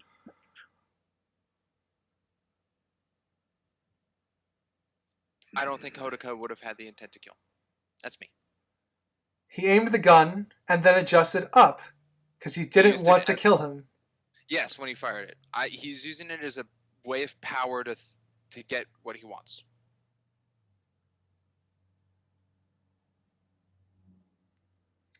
And then again, he throws the gun and runs away. He doesn't keep the gun while running. He throws it and then continues on his mission. Which shows me he doesn't have the intent to kill anyone. You have to explain to me how this is out of character. Crimson, I understand logically why you think you're right, but you have to explain to me how this is out of character for me to buy your argument. Well, I don't see the connection of him shooting someone he perceived as a threat, the thug Yellow Tie, and connecting that to pointing a gun at someone you know personally just because you want to go to the roof of a building. He perceives him as a threat. Potentially save someone. He perceived him as a threat. He got spitch slapped. A physical threat? No. He already prevented him from going up. Yes, he is a physical threat. Literally, he is blocking him from his goal. It's the point where, is it worth what he's going for? Is he willing to kill his friend to save her? Being that he's not emotionally, he's not thinking emotionally straight. We've already covered this, so you need to. How unstable do you have to be to point a gun? Is my point. The unstableness to run through a train track for 5 blocks. Running is way different than pointing a gun at someone you know. I'm not even going to compare those. He shot in the air already, so I don't understand. So he had plenty of time to think it over, of how attached he is to Hina. You know, through that whole time of determination on the tracks, that when he got to the building, nothing was going to stop him. He didn't think it over and being like, right, I'm tired or something. He still had the energy in him. I'm going to present a hypothetical really quickly. Okay. In a world where you actually buy Hina's relationship with Hadoka, does that change anything? No. Why? All right. So we're at the point. My biggest issue is that he knows him personally. I get that. If he was pointing the gun at a cop, I would still think it's stupid, but I think it makes sense for what we saw. The point that he's pointing at someone he knows is my issue. Okay. So how does, in your view, how does betrayal factor into that? Because that's what he feels, clearly.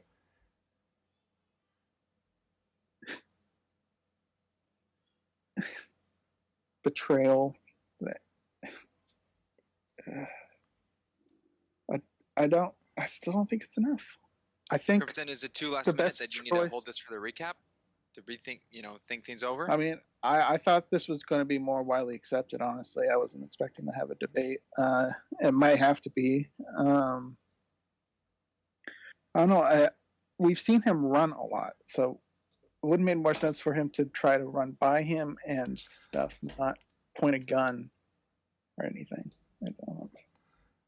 Just seems such an exaggeration, such a heightened event that does not seem proportional to the events we have here. Okay. All right. To kind of clarify, so when he points the gun, Springs, this is before the police arrive, right? No,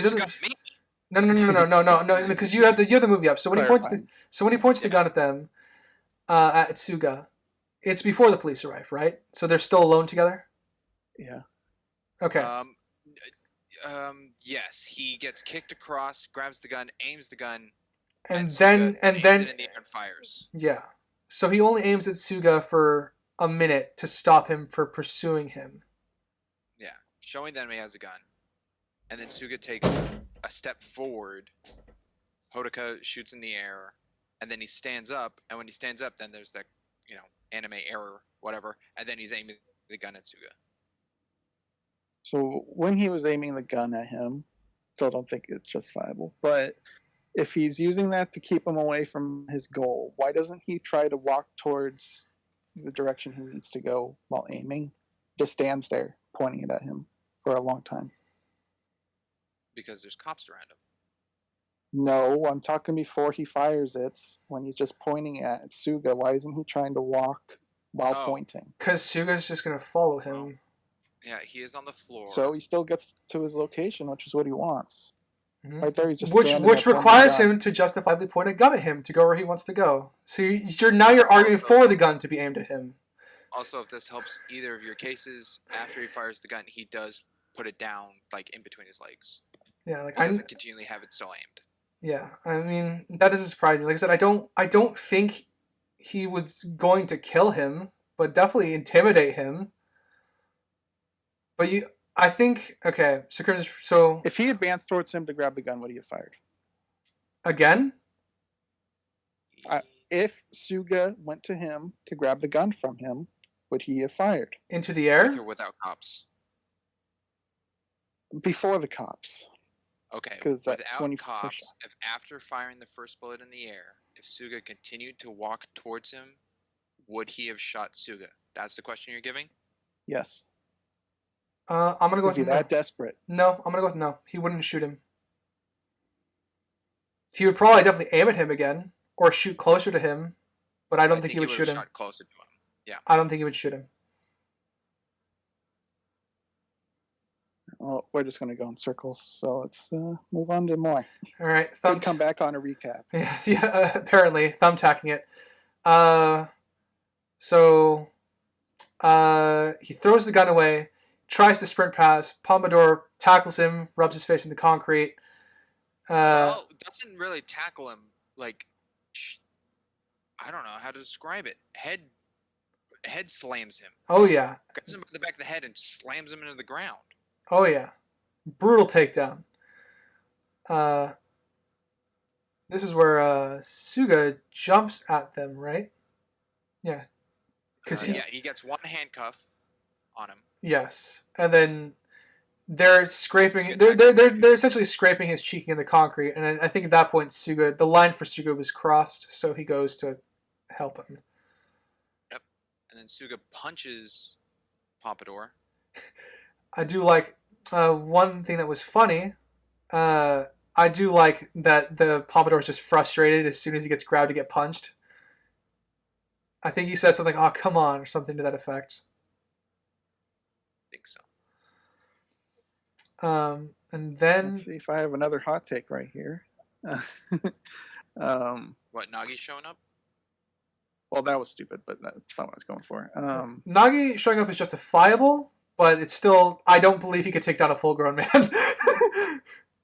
Well, I think it's there's fine also the timeline of where the odds he shows up then, and then Eddie knew that they were all going to be there at that moment. Well, I assume Nagi knows about the shrine. I think it's more believable that Nagi knows where to go than Suga at this point. Yeah, so Nagi, Hadoka's still in prison, right? As far as he's aware. Why would he? That could be a guess. He doesn't know. He would probably go there because that's where his mom is, or maybe for himself. Yeah, I mean that's where his sister goes, so I'm assuming that he knows to go here. So, like I said, him showing up is justifiable. I don't think I'm taking a full down crop is, and you're right, timing is also a factor. He would end up here though, regardless, at some point. Yeah, timing is a factor. I think he could take down the old cop. That's the one he went after. I mean, I'm fine with him attacking cops. Yeah, it's fine with me with him. Okay, so anyway, sorry, your hot take. My issue is Suga assaulting cops. I thought that didn't make much sense because his whole initial reasoning for distancing himself from Hadoka is so he doesn't have complications getting custody of his daughter. So the moment he attacked the police, I'm like, well, there goes your custody. I thought that was not smart for his character, and I don't think he would have done that.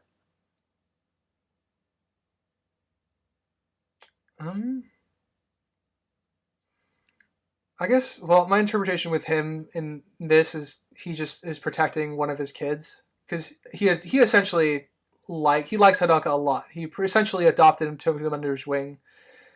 I can't really argue. I'm not gonna give. I don't really have anything more than that because he's not really emotionally charged like Hadoka is. He's not.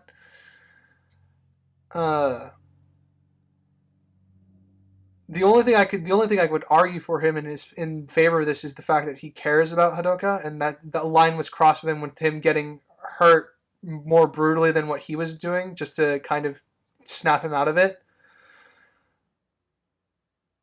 But yeah, he does risk a lot. I'm kind of 50-50 on that. I think ultimately he would make this choice, but I needed a bit more of a justification. What do you think, Springs?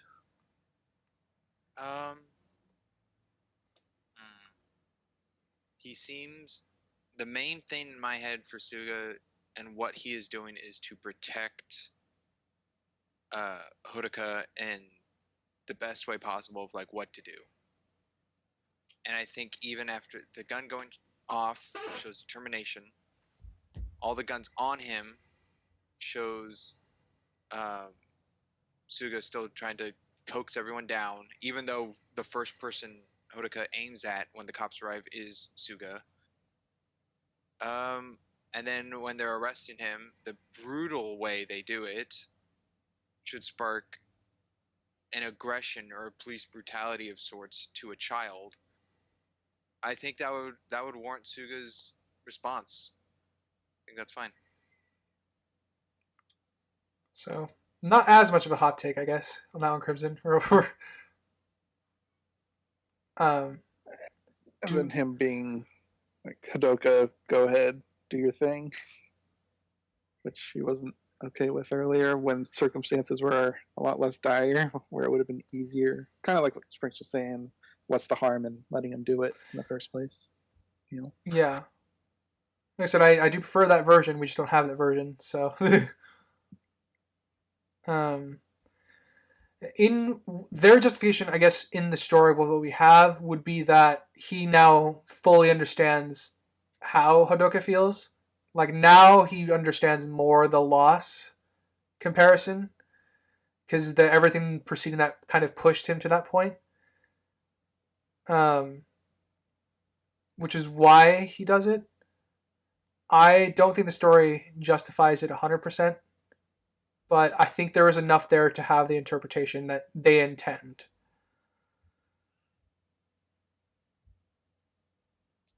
How do we all feel about this? I agree that they tried. I don't agree that it was successful enough to warrant it. So yeah, that's the same takeaways for me, I guess, on that final bit. Sprinks, you got anything on that, or you're still? No. Okay. So yeah. He then climbs the. Well, I already touched on Nagi. Do you have anything else to say about that? Just convenient that he got there at the same time. That was my complaint with him. Yeah, I'll go with time. Timing was the most. Yeah, I will also say timing is the one issue that I have with it. All right, so he climbs the tower, and is praying really hard and runs through the gate, and goes to Columbia or Nimbus or whatever they call it. Interesting. They have a name for it, or like the world beyond the clouds. Like what's the type of cloud? Yeah. Well, no, not the name, but. Huh. Okay. I didn't see it as a prayer. It is. He literally says, "Please God." Yeah. True. So it's no. He is multitasking. Okay. He is praying while also just crying out with determination and anything he could possibly grasp to get through here. Okay. Together. Sorry, the way you made it sound was he knelt down at the arch and like prayed. Yeah, and no, just, sorry. like, I would. That was me. That was me being a sardonic host, and I was downplaying the emotion here. As soon as he was continually running all the way to the arch, and as soon as he stepped foot through it, he was transported. Mm-hmm. Which gives me the thought of teleportation again, or portal. Yeah. Because it wasn't like what happened earlier with Hina, where she was praying for a little bit and then the rain kind of stopped in front of her. Now you see me trailer style, and then she was transported. This was pretty much instantaneous for Hodoka.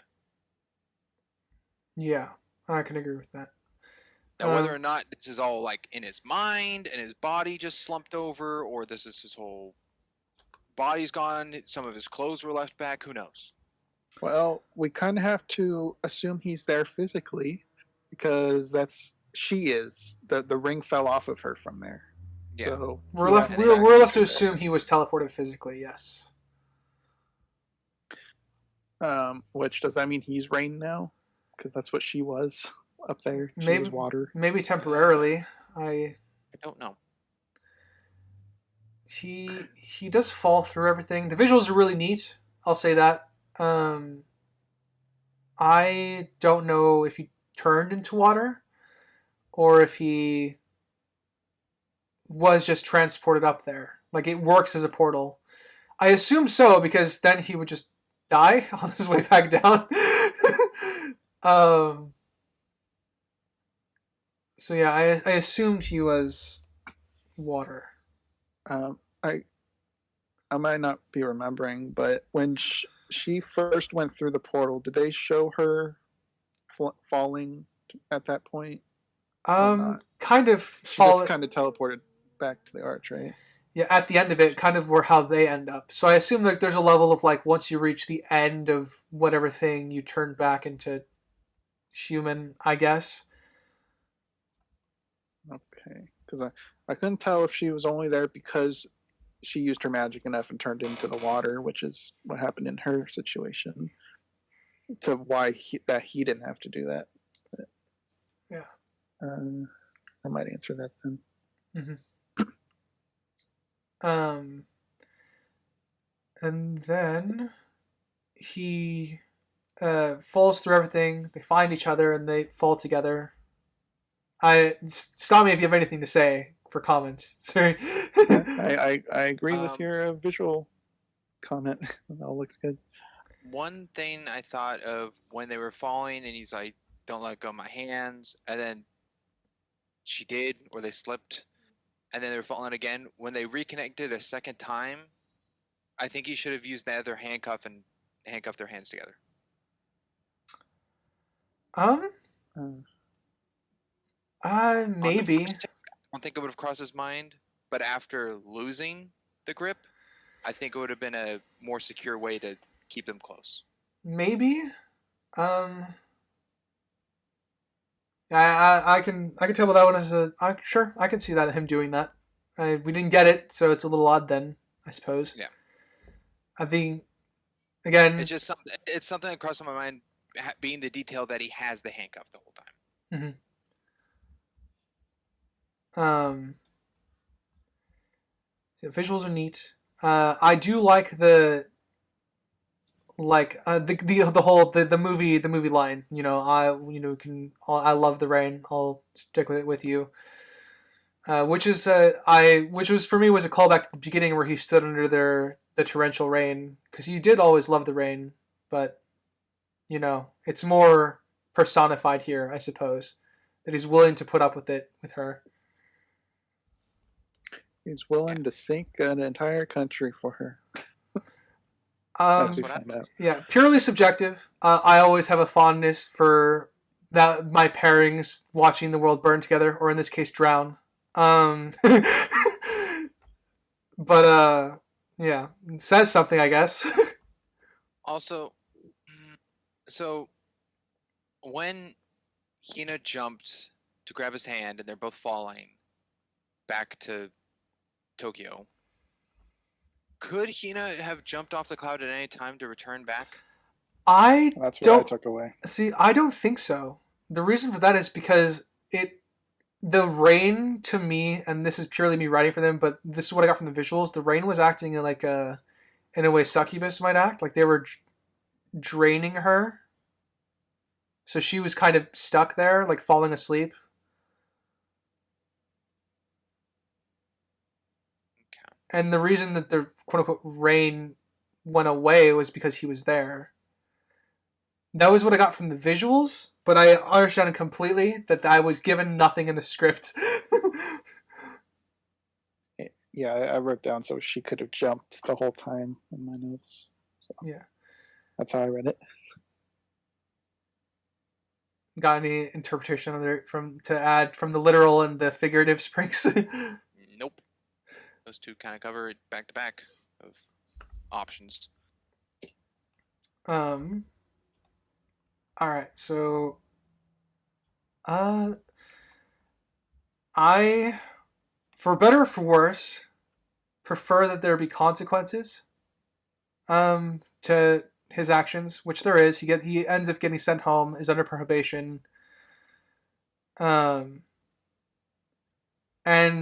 there's consequences just by the nature of her existence as the Rain Girl, because eventually Tokyo gets fucking swamped.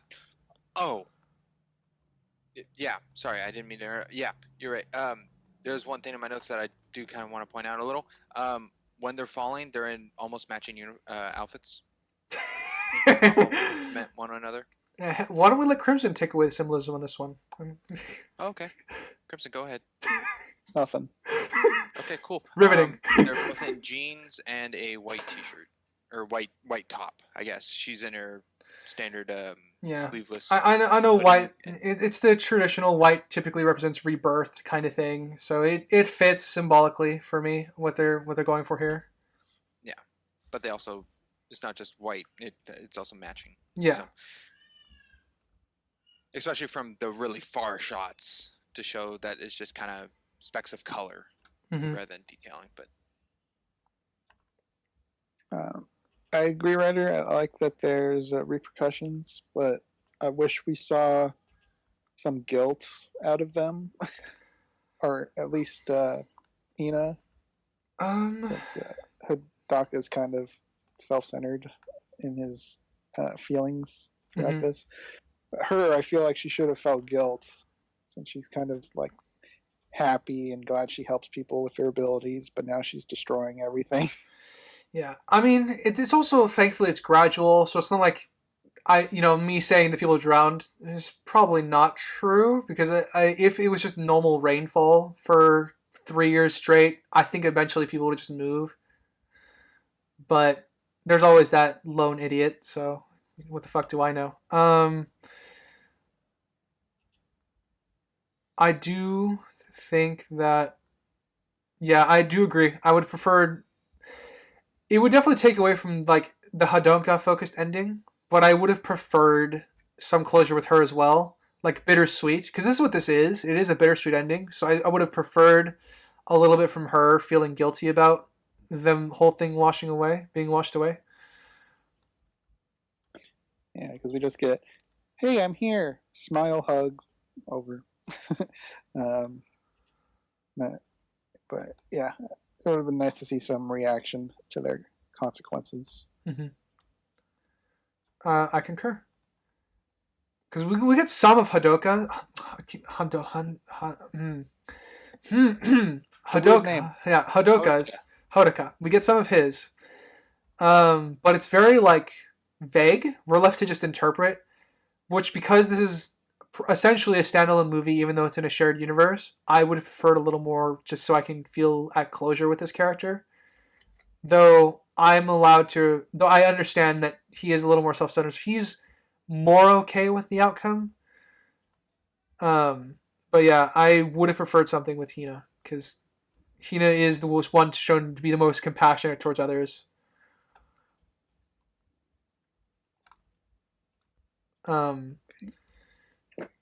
Do we have anything else, gentlemen? When he goes and sees Suga, and he's upgraded. He finally made it. It's business.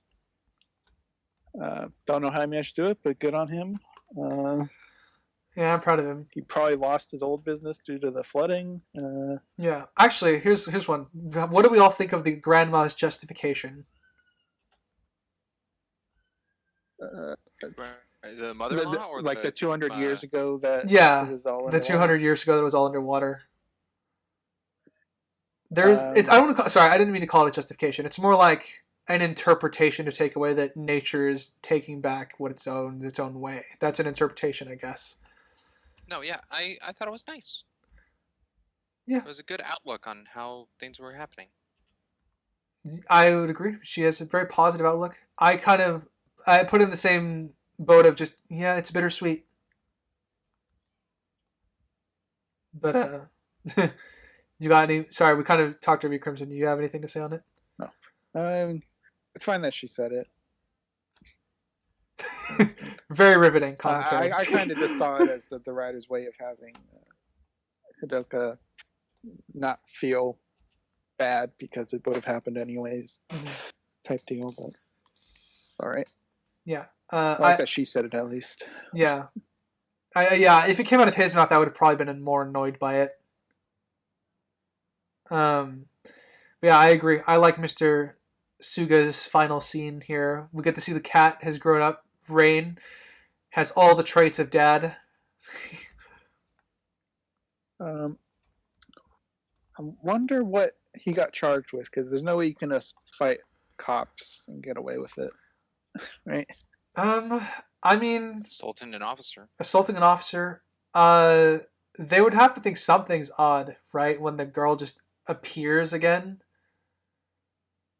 Would he also probably be obstructing justice? He would be obstructing justice. Well, he was also harboring a fugitive. There's a lot they could stick him with if they wanted to. They could. Yeah, I think over prolonged interrogations they would find out that he was just sheltering him. So I mean, like, because there's a level of like stigmatism there's only a level of stigmatism you can apply. So I think his sentence would have been smaller. I don't think he would have gotten away scot-free, but he might have had to deal like with a form of probation himself, like wear an ankle bracelet or something. Yeah, after learning that the gun was never in possession and was in the building the whole time with Suga as witness, it was never a fugitive then.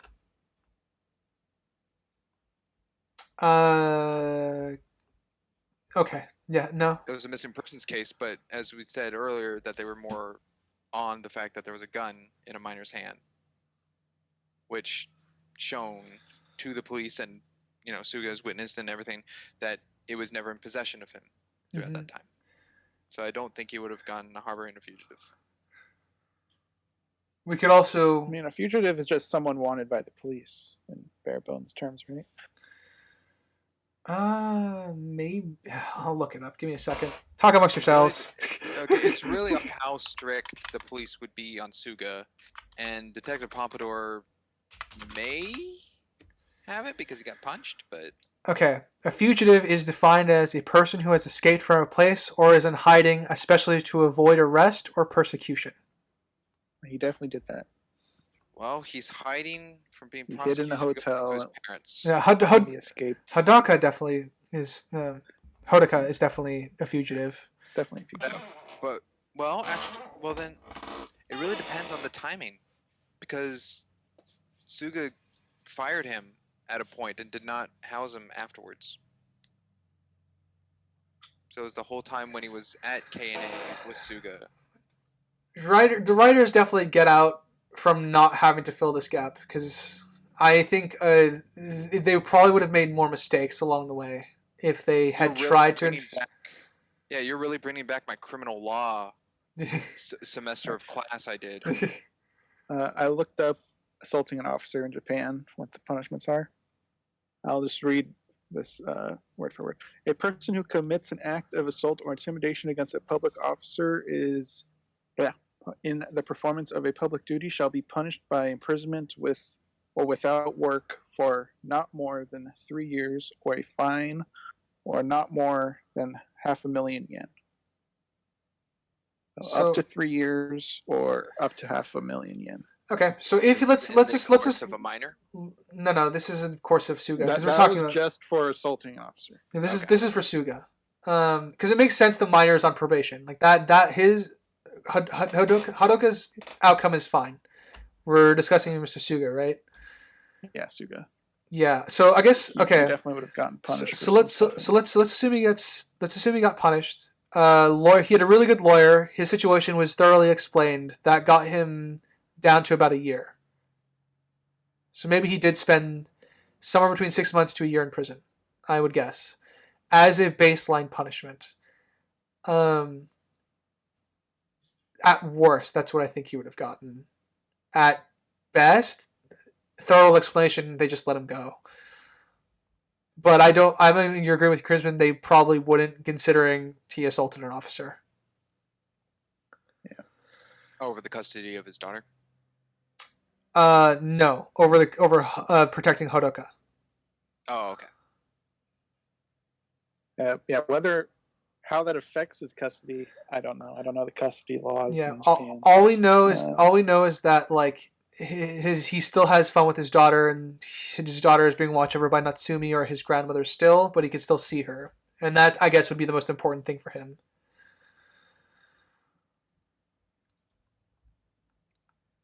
And Rain is fat. And Rain is fat. But other than that, I'm pretty well covered. Yeah. What about you, Springs? Anything to say on the final scenes here?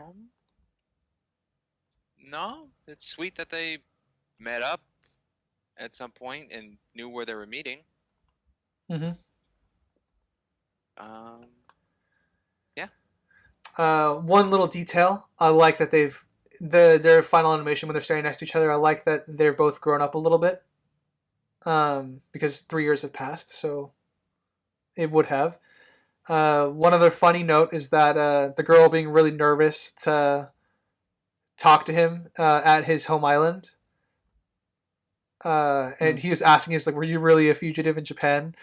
Kind of a nice little, I guess, subversion to the confession thing, which I find funny. Is this my first person to have a crush on me? Another first to was listed that didn't happen. Yeah. In this case. But yeah, that's all I have for my notes, I guess. That's where I've...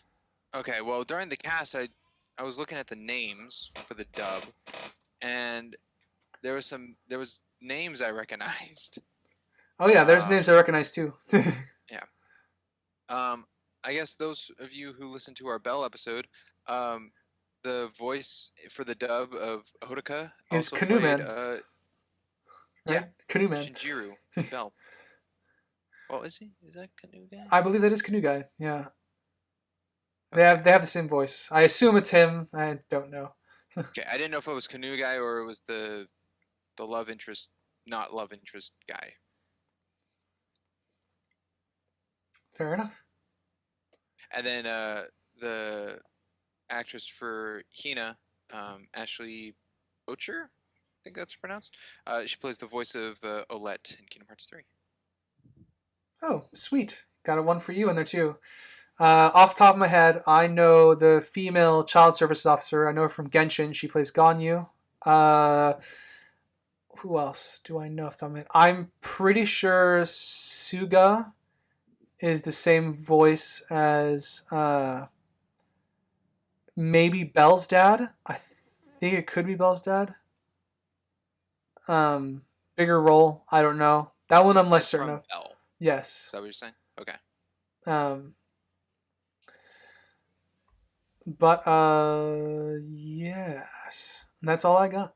So, shall we wrap this up, boys? I think so. Alrighty. Give us your thoughts and your summary. We'll start with Springs. Oh boy, I gotta go first this time. Yeah. Thoughts and summary, thoughts, ratings, thoughts, summary, and rating. Yeah. Okay, first time watching this movie, another anime movie, which writer here tends to expand my horizons when it comes to animes. It was a good movie. It was touching. I didn't hate it. I don't know what's really else to touch on it. The story's unique enough to stand on its own and really copy other things. And it was pretty simple too. The whole magic system of how the Sunshine Girls kind of work is just kind of straightforward and not really into much thought process. There was one little detail, I guess, when I brought up the fact that past maidens could have been, walking around above in the clouds. I don't I don't think as much now because when Hina was sleeping before um, Hodaka came to like wake her up, she was kind of dissolving into that greenish watery thing, which probably happened to the past maidens to just turn them into water. Um, and Hodaka awoke Hina to solidify her and escape. Um, so just that touch. But yeah, I guess I'll start with objective. Well, I'll start with subjective. Subjective. I thought it was a good movie. It was fine. I'm totally cool watching it again. I did not like it as much as Belle, but then again, I do like the story of Beauty and Beast pretty much because it's one of my favorite Disney. It is my favorite Disney princess film. Is Beauty and the Beast. So I give Weathering with You a 7 for my subjective. It's good. Mm-hmm. For objective, originally it was higher. I marked it down half a point because of our conversation with the police in the last act. Did you know that? So I did mark it down half a point. But I think the animation's really good. Voice acting, very well done. The coloring, very cool. The thought process between costume design, I was able to pick up. Whether or not in Crimson's book that is something to be picked up at all, or just I'm just making stuff up. Who knows? But it made sense to me. All the characters seemed very firm to their character choices, with a little bit of 180s, but nothing as big as Stella and 5 Feet Apart. So really cool on that. Sound effects all good. Nothing sounded out of place. A lot of product placement, which was interesting. I don't know if that was towards the budget or not, but that would have been cool. But helped establish more of a realism and grounded feel to the film, which I did like. It wasn't goofy names of stuff. So yeah, but the story was kind of simple. Determination of a kid, a little much. The cop thing at the end. So overall, objectively, I'm giving it an 8. It was an 8.5. That actually impresses me. All right. Crimson, you're up, buddy. All right. Yes, this was also my first time watching this film. I've never heard of it before it got pitched. Sorry, I guess. No, more stuff. Some artist breaks. I get most of my anime from Writer. Let's give you a running theme. Yes. And that's pretty much it for the summary. It was an interesting world. What's that? I'll go with my subjective first. So I'm not gonna lie, it was kind of a slog getting through this. It might have been what you felt with Secret Garden a little bit. I don't know. Fair enough. Yeah. I got up like 4 times during this. One of them was the irritation part. The others was just it was hard to get into it. So the first half kind of a slog. The final act, like police station onward, kind of irritating. Because that's where I felt like characters weren't acting right. You guys figured they did. I didn't. So it kind of irritated me a bit towards the end there. Our main character, Hadoka, maybe I said it right once in this video. We'll see. Yeah, it was right there. You did it. I did it. Yay, maybe. I was never into him as a character. He always seemed like a generic, pretty flat character to me. He seemed cookie cutter, main character there, except for when he went crazy towards the end, which I thought it went weird.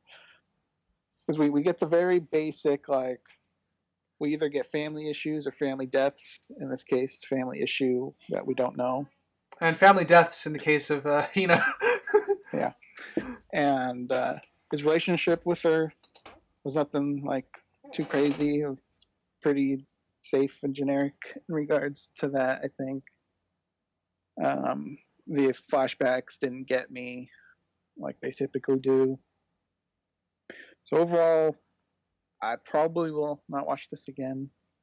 And if someone wants me to, probably still wouldn't. I'd do my own thing. So I'm giving it 4.5. Subjective.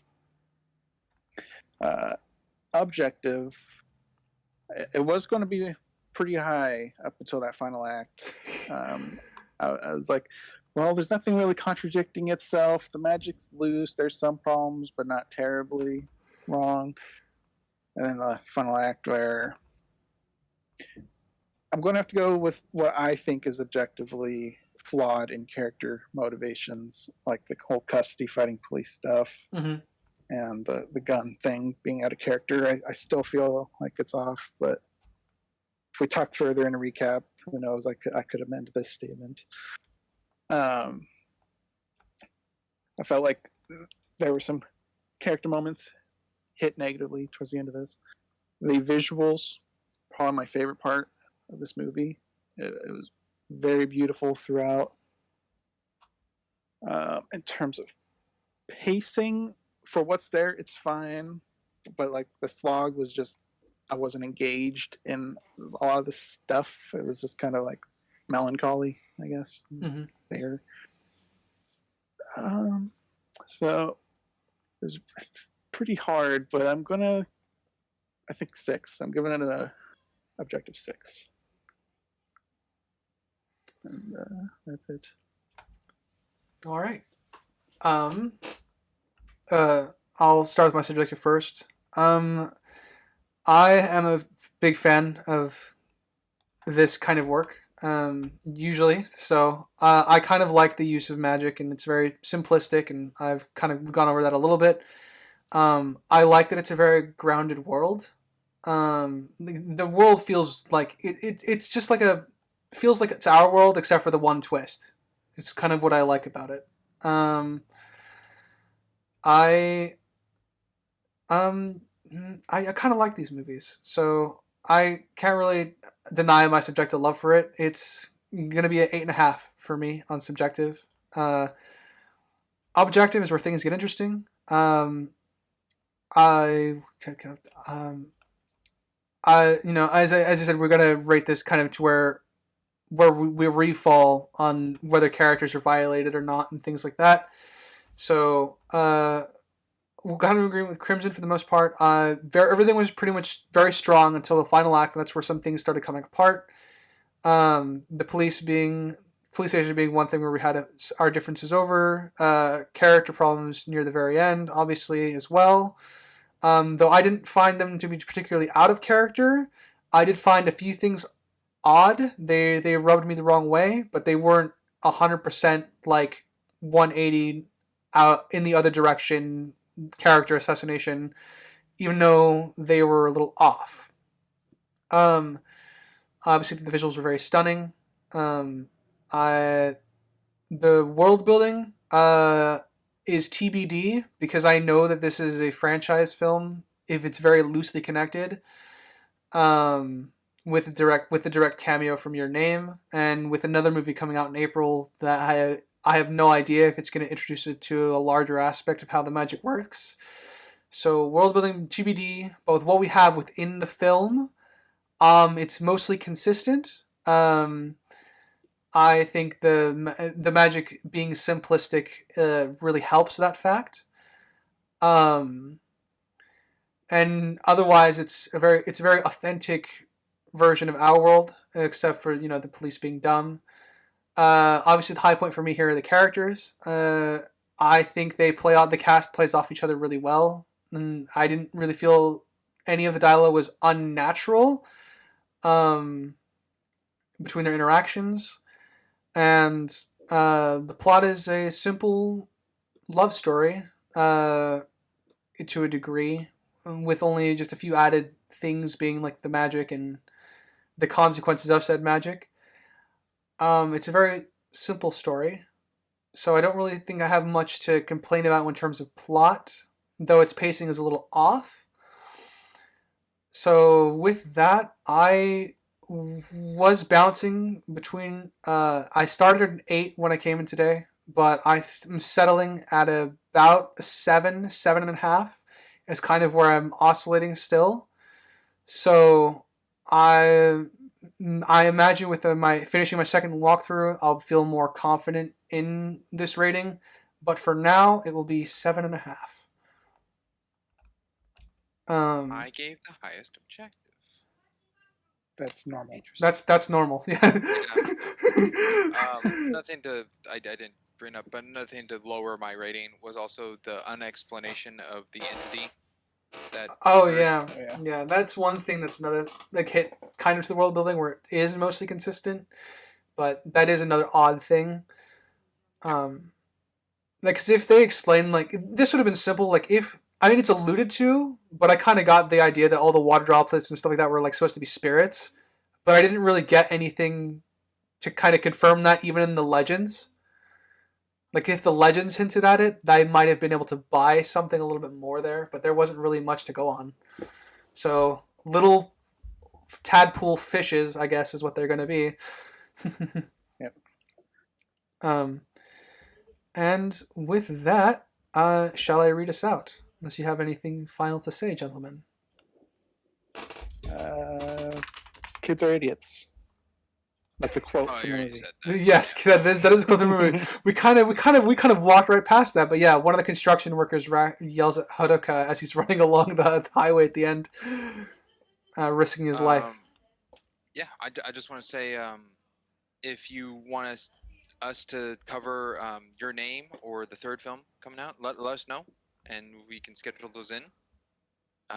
We do record things prior to release, so the earliest we can get the information of what you think would be cool, or whatnot, the faster you can hear it come out. Yeah. And with that, I guess I'll read us off. As always, you can find us on Amazon, Google Podcasts, Pocket Casts, Castbox, and always Spotify and Anchor. We obviously have our YouTube medium, which is our visual medium. You can like, comment, and subscribe there if you'd want. And as always, I have been a Geeky Writer. I'm Crimson Maroon. And I'm Springs. And we will catch you next time. Later, everybody. Bye. Toodaloo.